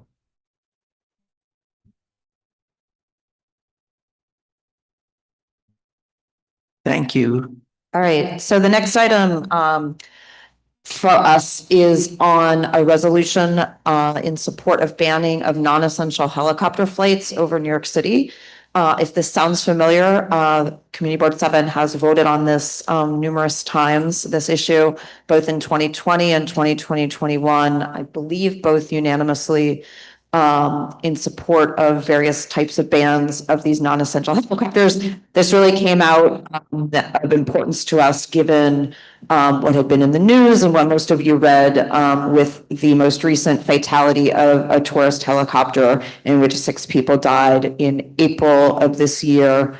And so for that reason, we wanted to just re-up our support of urging elected officials, not just at the municipal level, but at the federal, state, and local level. There are various pieces of legislation, including the Helicopter Safety Act, which just was introduced by Congress in 2025, as well as Council, State, Senate, and Assembly legislation this year that has been introduced but not yet passed.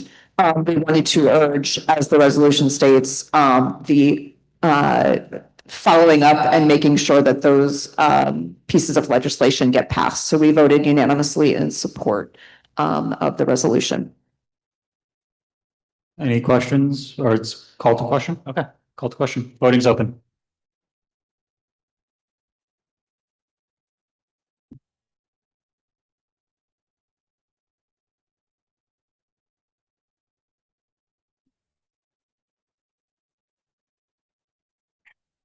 Five seconds.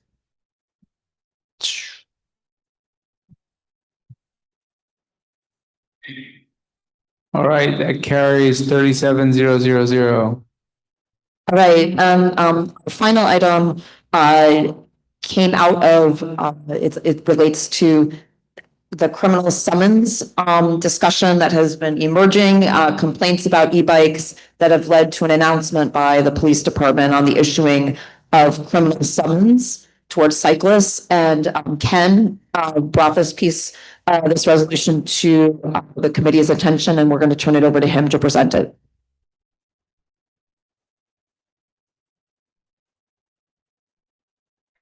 Okay, on April 28th, the Adams administration began a new practice of issuing, instead of issuing tickets to cyclists who do things like go through red lights or ride on the sidewalk, or fail to stop at a stop sign, they are issuing criminal summonses. Whereas drivers continue to be subject only to tickets, and a ticket you can pay online if you want to pay. You can also contest it online. But a criminal summons, you have to show up in court. I talked to one person, a woman in her 70s had gotten a criminal summons, and she said she waited for an hour to just at the security line. Then there was an hour wait at the window to find out what courtroom she should go to, and then it was a couple of hours to appear before the judge, and the ticket was thrown out, was voided because it was incomplete. But so it's it's half a day to a day of work.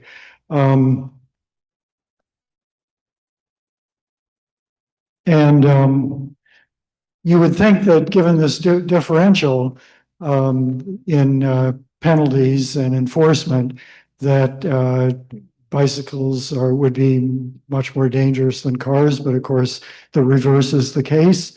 99.6% of pedestrians who were injured by on the streets of New York in 2024 were struck by drivers of motor vehicles. 0.4% were struck by bicycles, and only 37 were struck by e-bikes. The figure is over 9,000 for the number that were struck by motor vehicles. For cyclists who have to go to criminal court, this is an imposition, but it's certainly not a trivial matter. But for our immigrant delivery workers, it's downright dangerous because when you do get a criminal summons, it's in the public record, and ICE gets to look at the public record. And as we know, I just heard on the news, Stephen Miller telling us that they are now ramping up. They want to get at least 3,000 deportations a day, and they're hoping to exceed that. And they're going wherever they can. And as we know, the Trump administration really doesn't care about laws, about rights, about due process. They want to get you out of the country if you're an immigrant, and they think you're illegal. So for delivery workers, it's really, really dangerous, and showing up in criminal court is extremely scary. And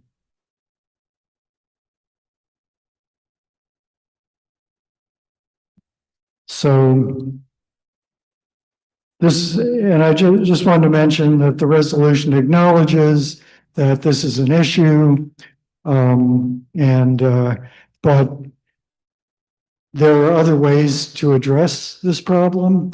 But this resolution is simply saying that this is not the way. We're not looking, we're not, that's, we can address this on another day.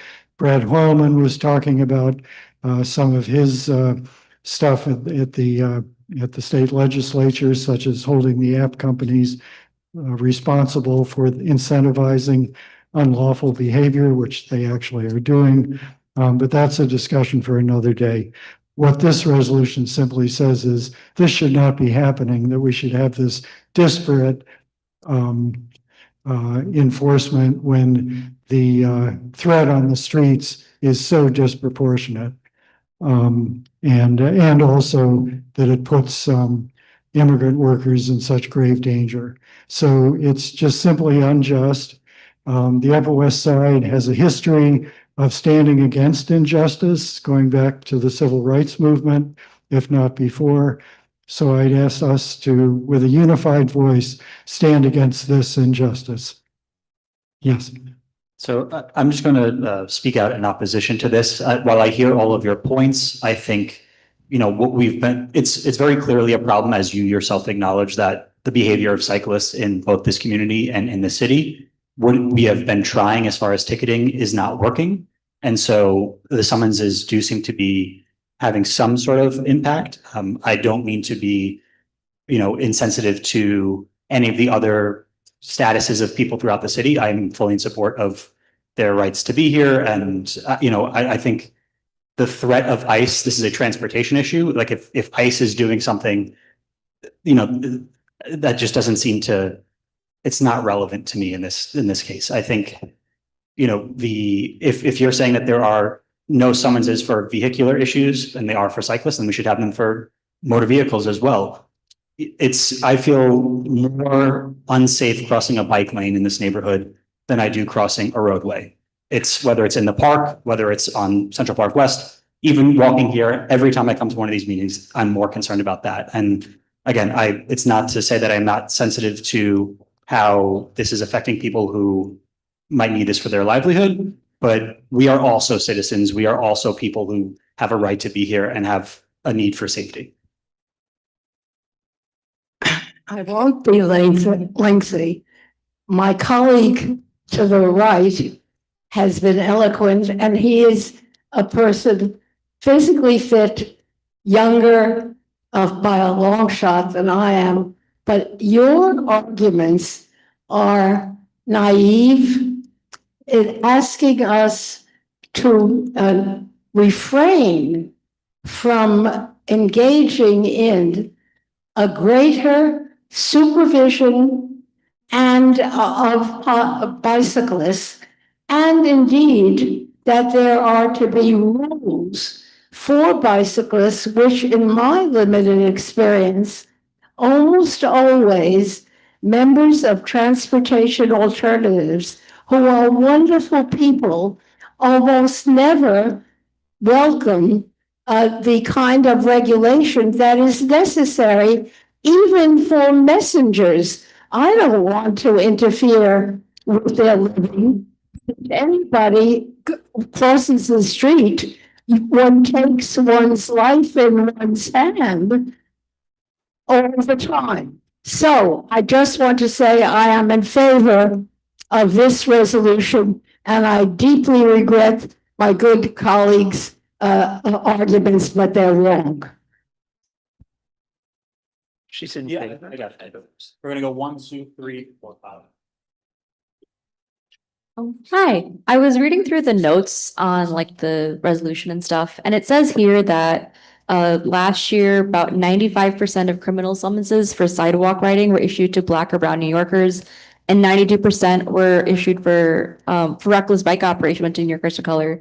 So if we say that we don't want criminal like summonses or court summonses, does that still mean if they issue tickets, it's still going to be that disproportionate? I mean, are you arguing, like, is the resolution to say that there shouldn't be disproportionate, issues for court summonses, or is the resolution saying that we shouldn't have court summonses at all? Well, the law says that the NYPD has discretion to either to make it a criminal summons or a simple ticket, which is a civil violation. We're simply saying that in this case, for what are low-level violations of the law by cyclists who are responsible for a minute fraction of the carnage on our streets, it should be tickets.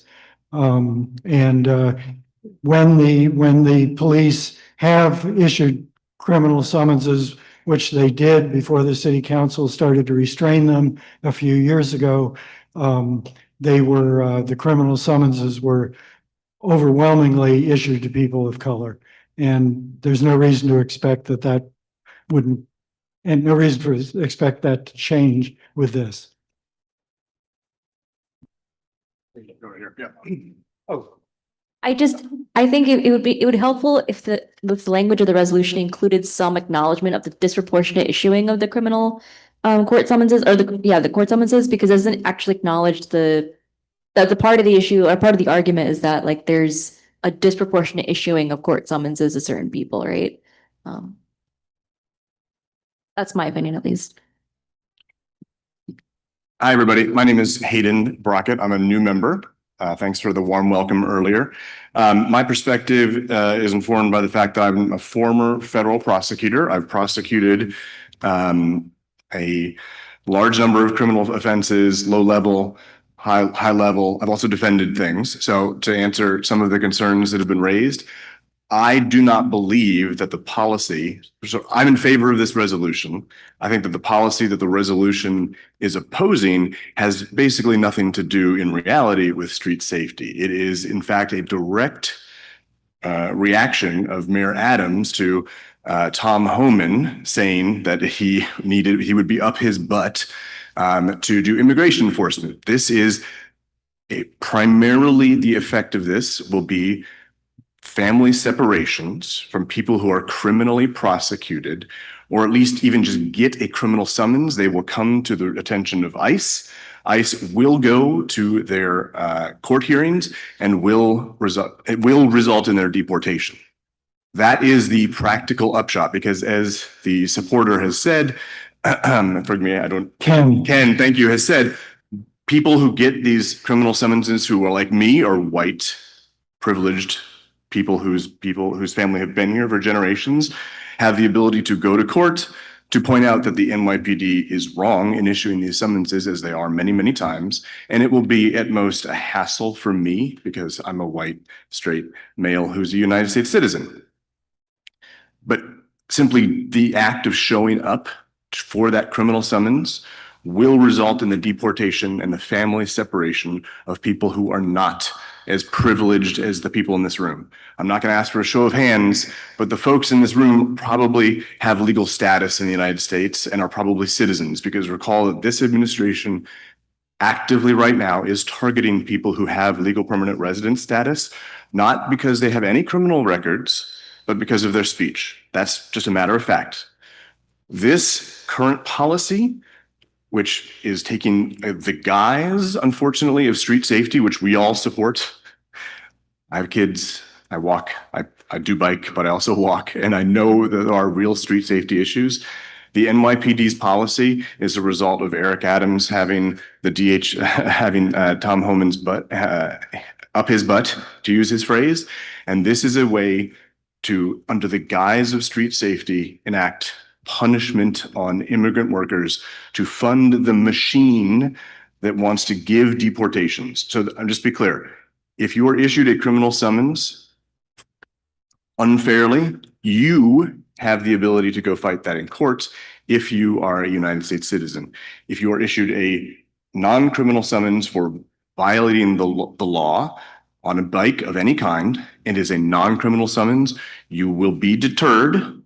You will pay the fine and our streets will be safer. This policy means that, however, people who receive the criminal summonses who are not citizens, not only if they go to court, will they be deported, they will not want to go to court and they will not be deterred. So this policy is the problem, and I urge the support of this resolution to oppose that policy. Thank you. I appreciate, I appreciate that perspective. And I would argue that if the population of offenders was predominantly non-citizens who were vulnerable, your argument would be much more persuasive. But my lived reality of walking on the streets, I get hit or almost hit at least once a day.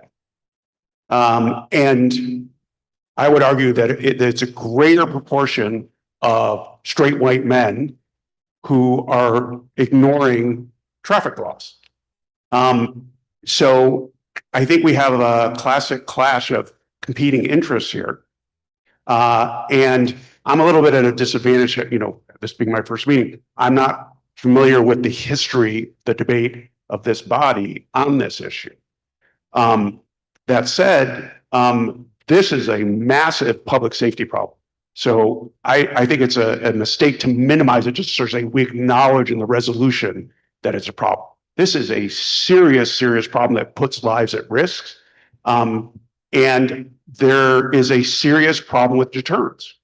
I think there is, a good argument to say criminal summons are not the right deterrent, but without an alternative being discussed, I'm predisposed to at least abstain here, if not vote against it, because I want a solution. And I think this body has some responsibility to be constructive in proposing and advocating for a solution rather than just negatively, maybe it's a too blunt an instrument, the criminal summons, but I think we should be debating a better deterrent system that will keep us safe. Okay, you're third. We have to go across the hall. Is your third? They were first. I want to make 2 points.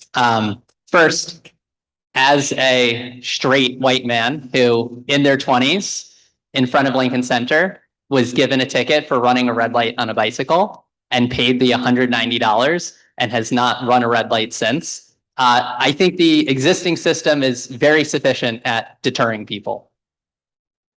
I also want to say, as someone descended from people who were deported from their country for bullshit reasons, that the idea that, you know, it's unfortunate if someone runs a red light, gets a criminal summons, has to go to criminal court, and gets picked up by ICE and sent to a concentration camp in El Salvador, but that's just what we have to live with if we're going to be safe on the Upper West Side, is absolute nonsense. And I want you guys to look at yourself, because if you vote against this resolution, then I hope you're willing to go down to criminal court and look at people in the eye when they come in for running a red light and get deported out of this country. Because if that's what you think is necessary, then fine. But I think that's ridiculous when you can just do what has been done and what has been working, which is give people tickets for running red lights. You can take people's mopeds. The Adams administration has actually been doing a really good job of confiscating mopeds. There are so many things that the administration has been doing that have been working. And the only reason that they've gone to this other step is because they want people in criminal court so that they can be deported. And it's really disappointing that on the Upper West Side, people think that that is okay.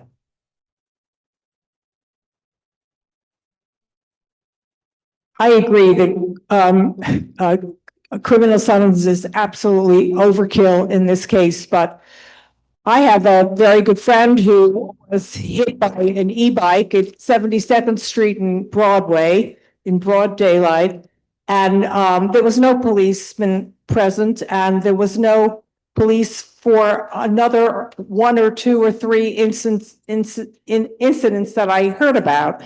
So I'm surprised that you didn't take this resolution a little bit further. First of all, asking that the NYPD not make a criminal offense out of it, but just ticket them, and that e-bikes, which are really the most dangerous, even though I fear for my life crossing the street with a regular bicycle these days. But for an e-bike, it seems obvious, an obvious thing for us to add, that we're strongly asking Albany to license e-bikes. I think it would solve a huge problem. I know it's not so easy for a regular bicycle, but we could start with e-bikes, and that would be helpful.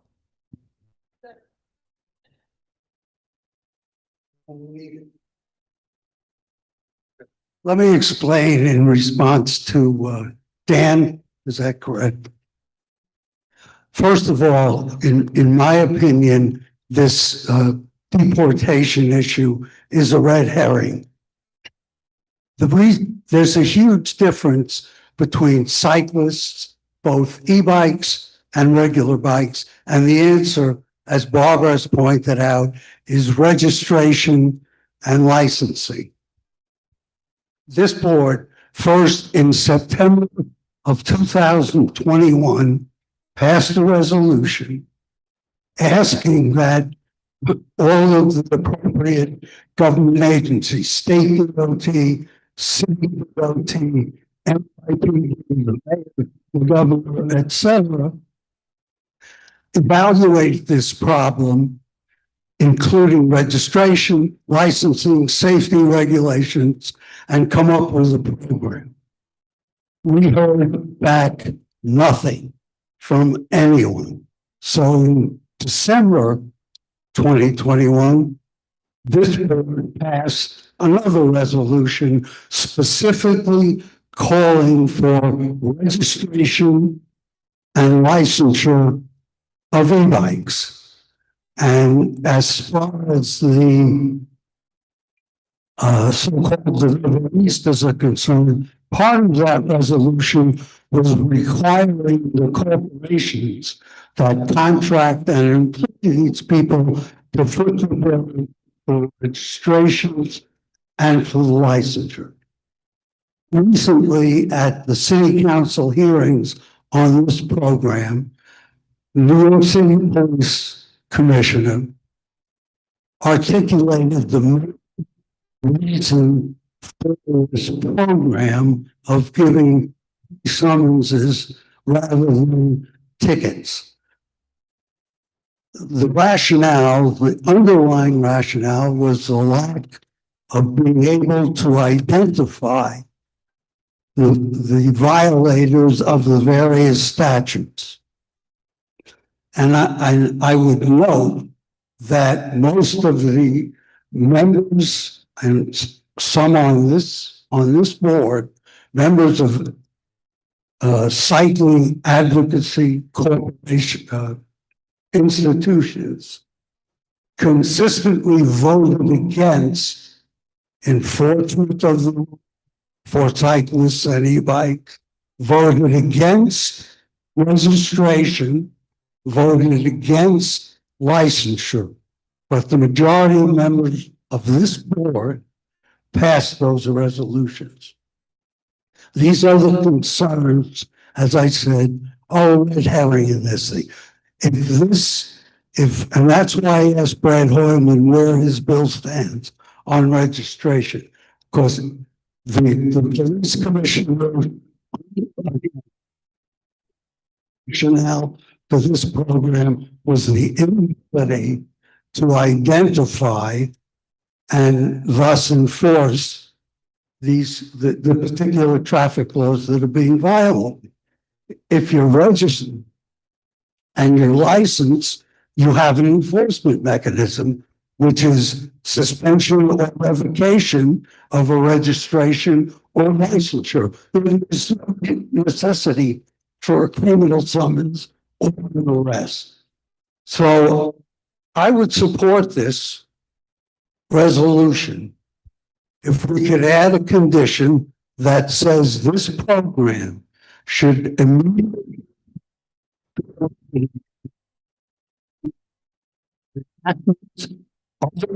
requiring registration and or licensure of e-bikes and cyclists. And I would offer that as an amendment. And if that were accepted, I would vote in favor of it. Without that condition, basically the laws are not enforceable other than through a criminal summons. So I leave it to you again. It's not accepted as a friendly. I didn't think it would be. Then I would offer it as an amendment. Second.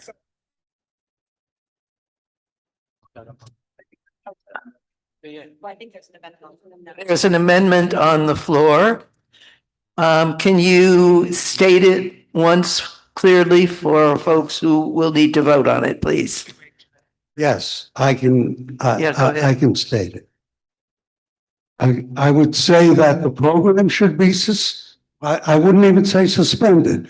I would say eliminated on the condition that the program be eliminated upon of a statute requiring registration of e-bikes and or possession of a government issued ID. Now, the city issues non-licensed IDs if they're applied for while operating an e-bike. Simple. On the enactment? If registration is enacted, this program becomes Be eliminated unnecessary and should be eliminated. Of, Do you have more? we're trying to get this up on the wall for people to look at. Enacted of a statute requiring registration. Requiring registration of e-bikes and or possession of a government issued ID. The program of issuing these summonses, criminal summonses, the program that Kenneth wants to eliminate. Yeah. No, the current program would be eliminated upon the enactment of a registration requirement. Requiring registration or licensure? Yes. Well, I'm trying to make it as palatable as possible. The most important thing is registration, because that provides immediate identification. I would prefer registration, and that's why I said and licensure. One or the other. All right, so that's the amendment that is up there. I guess the amendment is up for comment and discussion. Maybe I should speak to the amendment? Yes, Ken, you should go first. Okay. Well, the amendment is predicated on the NYPD's assertion that cyclists are skipping out on tickets and ignoring them. They have provided no data on that. Absolutely no evidence. Yeah. The reason they're moving to summonses, they claim they have to move to summonses is because they're saying that cyclists are ignoring tickets. They have provided no evidence of that. Now, you're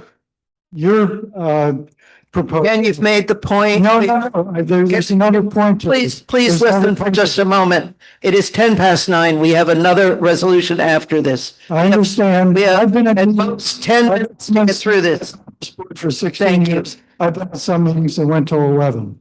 Okay? I'm just saying. We are leaving this space at 9:30. Okay. It's also predicated, your amendment is predicated on the belief that cyclists are suddenly, once they are registered and licensed, are suddenly going to be responsive. Or drivers responsive. 23% in 2023, 29% of parking tickets went unpaid, amounting to $1 billion in New York City. City's top 10 super speeders, these are people who get multiple tickets for speeding. 7 of them have never paid a fine. And that amounts to over $200,000. They have licenses. We know who they are. They're getting off scot-free. Amazon and other delivery companies, we have something called a stipulated fines program for parking violations. They don't pay their parking fines. We're talking about accountability if you have a license. And we're held accountable if you have a license. The stipulated fine program assumes that they're not being held accountable, which is why we have it. So maybe we should have a stipulated fine program for delivery workers. Can we go to the next comment on the amendment, please? Comments on the amendment, please make them short. I'm just watching it be, I would potentially vote for it if as the edits are being made, that we say that it at minimum should be withdrawn upon the passage. Because as it is, the last paragraph contradicts the previous paragraph. That's the only. Exactly. What is your amendment?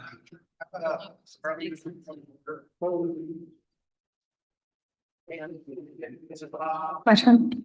Make a motion on Mike's resolution passed. No, because we have a motion on the floor we haven't voted on. I'm concerned about the amendment in that the timing of it is what is concerning to me. I think I'm absolutely in favor of the resolution. I think we've been advocating for years and years and years for licensure and registration. And who knows how long it will take. Tying the end of this program to that bill being passed, I think doesn't make any sense. Okay, just really quickly, I'm going to be voting against this amendment and for the original resolution. I think that we've been trying to deal with this idea of the problems of e-bikes for a long time, and I think it's ridiculous to have it be conditional on us not wanting the NYPD to criminalize the bike summonses. And I think that we're bringing back a thing that we already know is a problem, and I feel like if someone has an idea about that, they should bring it to the Transportation Committee on another day, and we should vote for the original resolution, because I think the Transportation Committee spent a lot of time and said it really well. I don't think we need to complicate it by adding other things into it. Yeah,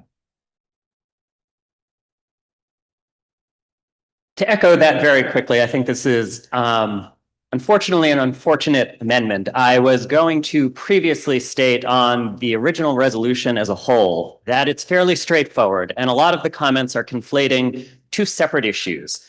Transportation Committee, this board, we have all been very well attuned to the dangers of e-bikes and bike safety on our streets. We are all open to any and all ideas that we can consider that'll make our streets safer. This resolution is separate and apart from that. A vote for the underlying resolution is not saying that everything is fine, our streets are safe, the status quo should continue. It is simply saying that the underlying policy is dangerous, destructive, morally reprehensible. And now what we're having is an amendment that's conflating what is the ideal of bike policy, should there be registration, with a very clean resolution saying simply that we oppose criminalization of summonses. I'm going to be voting against the amendment and for the underlying resolution. I urge you all to do the same. You'll be second after. Just quickly, this resolution deals with licensing of e-bikes. It doesn't deal with mechanical bikes. Are you saying that that with respect to mechanical bikes that violate the law, that the summonses should cease only when e-bikes are licensed, or should cease immediately? No, we're gonna. My response to that, Richard, is I'm trying to, my response to that is in the sense of trying to split the baby. I think that there's a big difference between the dangers of pedal bikes and e-bikes. But your resolution. Can we stop? Refine the language. Would allow the summons program to continue with respect to pedal bikes. No, that's the entire program. Let me finish. Let me try to make myself clear this hour. Your resolution, as I understand it, is to perpetuate this program until e-bikes are licensed or registered, correct? Yes. And when you say perpetuate this program, that means that until e-bikes are registered or licensed, pedal bikes would be subject to the summons program. I think that was an oversight on your part, but I can't be sure. Well, my theory is if I include the registration of pedal bikes, it opens the entire can of worms. You're focusing, laser focused on registration. I'm talking about the summons program. Yeah.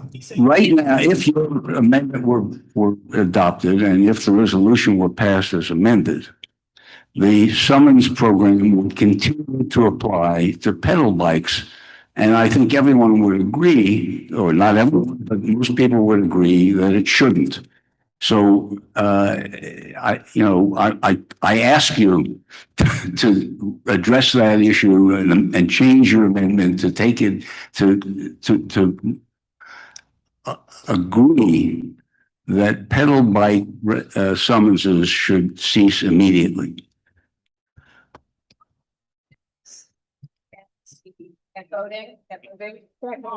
Yes. Amendment is called to question.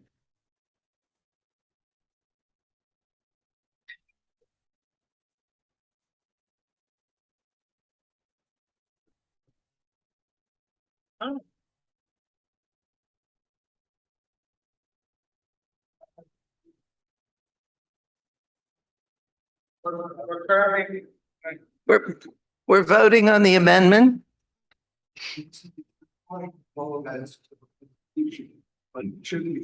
Michael, did you catch that? Yeah. Is it recording the vote on the resolution or on the amendment? This is on the amendment. Voting on the amendment. The amendment. Say resolution. What do you mean? It says transportation 4. It's 3. Is it transportation 3? That's right. This is on the, it's not the amendment. We're making transportation 3 the amendment right now. That's all. Standard. Okay. Okay, so we got 10 seconds left. Currently, yeah, 8. You know, 23 abstain. 5, 4, 3. Okay, so that failed. What's the vote? 9. 24. Can we call the question on the underlying,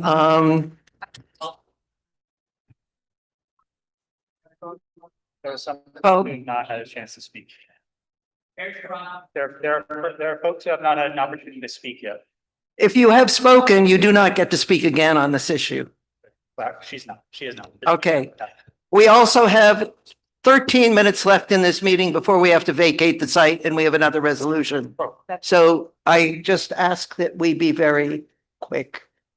I'll be very quick. As one of the co-chairs of the committee, I just wanted to raise you that the PD came to our committee meeting, and subsequent to that, they appeared before a city council hearing where they stated at the city council hearing that their hands were basically tied in terms of doing the criminal summonses, that the city council needed to act, and that would mitigate them having to issue the criminal summonses. So one of the things that was in the amendment that I would like to propose as a friendly amendment is basically part of what was in the amendment, which is urging the city, in addition to what's in the resolution as it stands, the current resolution, to add and urges the city council to find other ways to curb lawless behavior.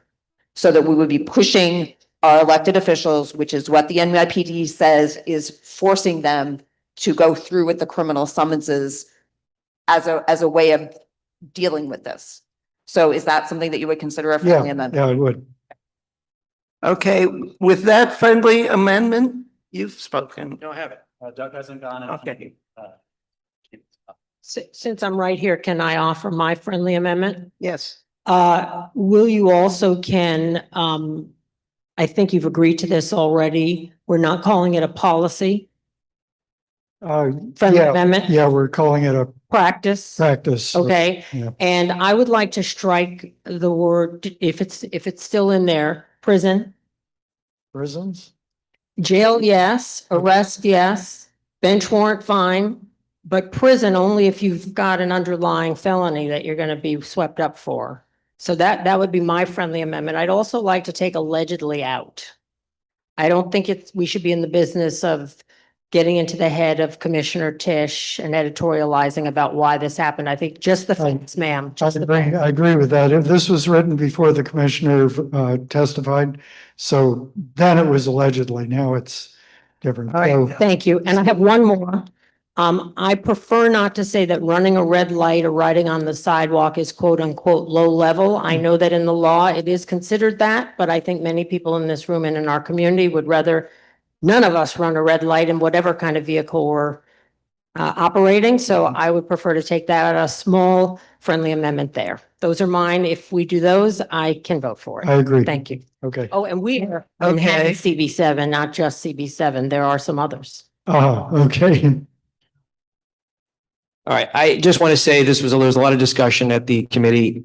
I am voting for this resolution, and I want to thank the proposer of this resolution and the co-chairs to add and acknowledge that there is a problem. And I also just want to say, even though I am supporting this resolution, that we're throwing around a lot of words like criminal, and I'm not an attorney, but it is a violation in a Class B summons that happens to be going into criminal court. Now, I do understand that can be easily construed as criminality. The only criminality that I understand that would ever result is if someone does not appear in court, which then I guess would be a crime. The actual violation itself is a violation. It's not a crime, but I am voting for this resolution. And I thank you for putting acknowledgement that we have a problem. It's been called to question, despite the urge for more. Call the question with a variety of friendly amendments that you will please Voting is open. put into writing and get to the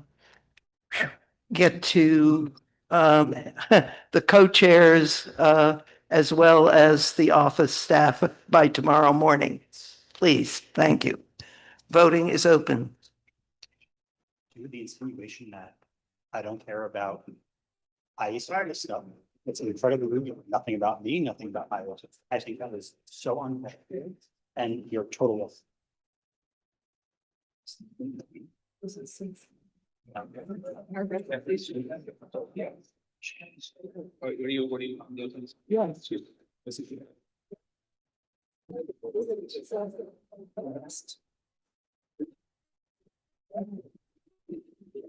All right, got 5 more seconds. Okay, it's carries 29-250. Thank you. YEL, our last resolution of the night. I'm up here to be quick and also maybe to say next time, YEL, because the alphabet we're last, next time I say we're before transportation. We'll put you first. We have, wonderful, we'll take that reverse order. We have a resolution tonight that I think's about a real opportunity and also coming out of an outrage in our community.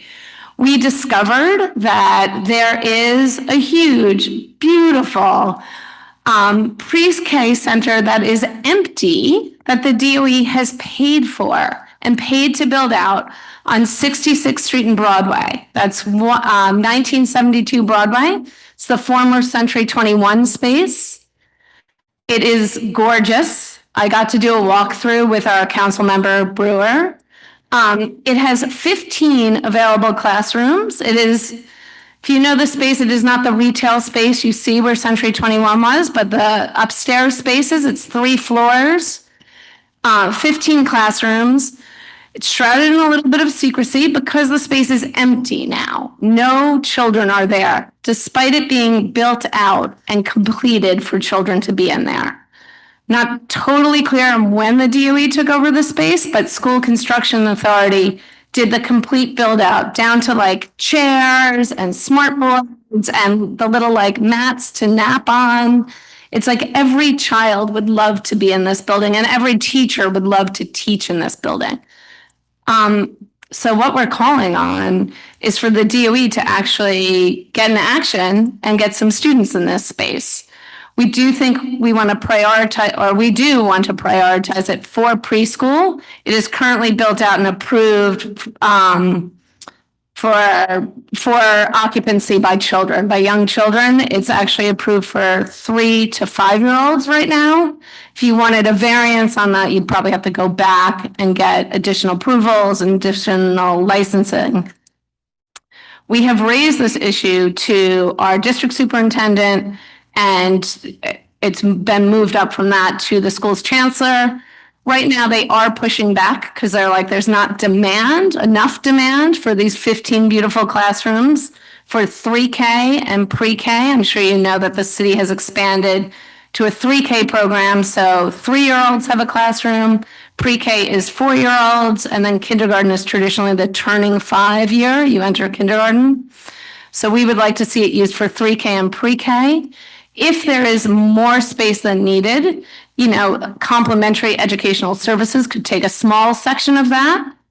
But what we have heard anecdotally from the community, honestly, forever, and this year as well, is demand for early childhood.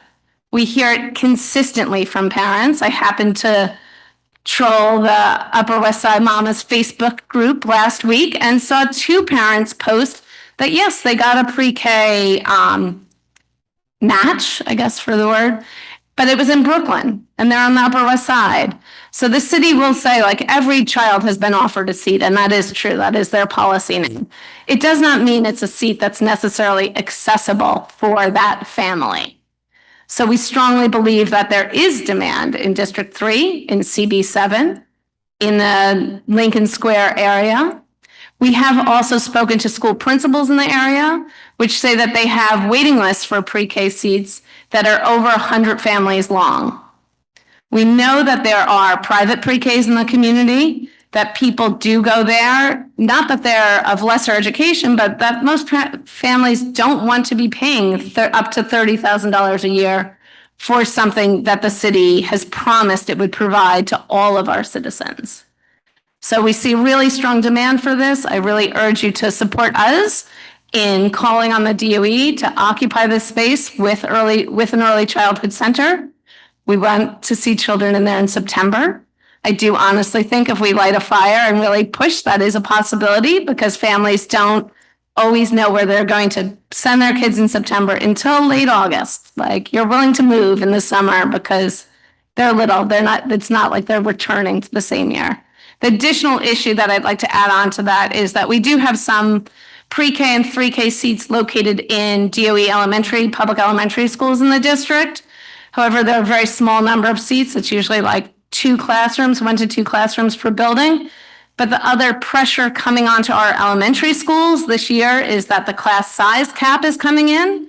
So schools are going to have to find additional classrooms for their kindergarten through 5th grade students that they currently have in the building. So if some of those pre-K or 3K centers moved out to this new site, those classrooms could be used by the school for other grade structures where there is demand. That's it. Any questions?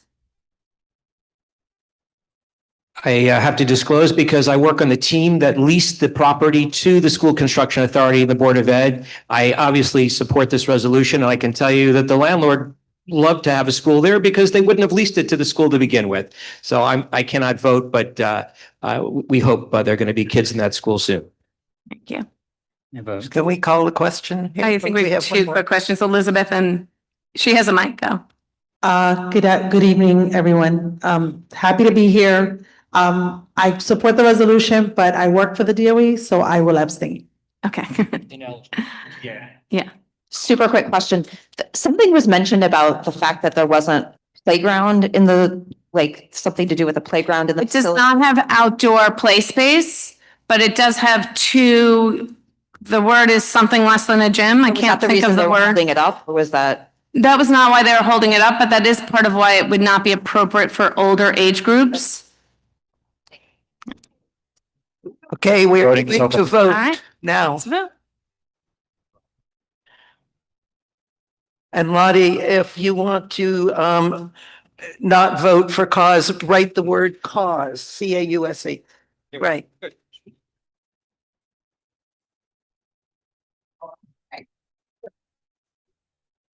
Okay, 10 seconds.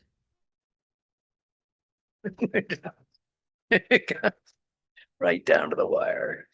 2, 1. So final is 34002. Sorry, 35002. Thank you.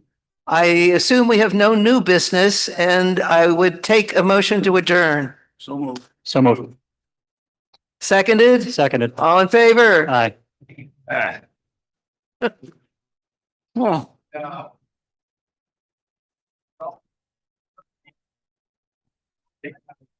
It's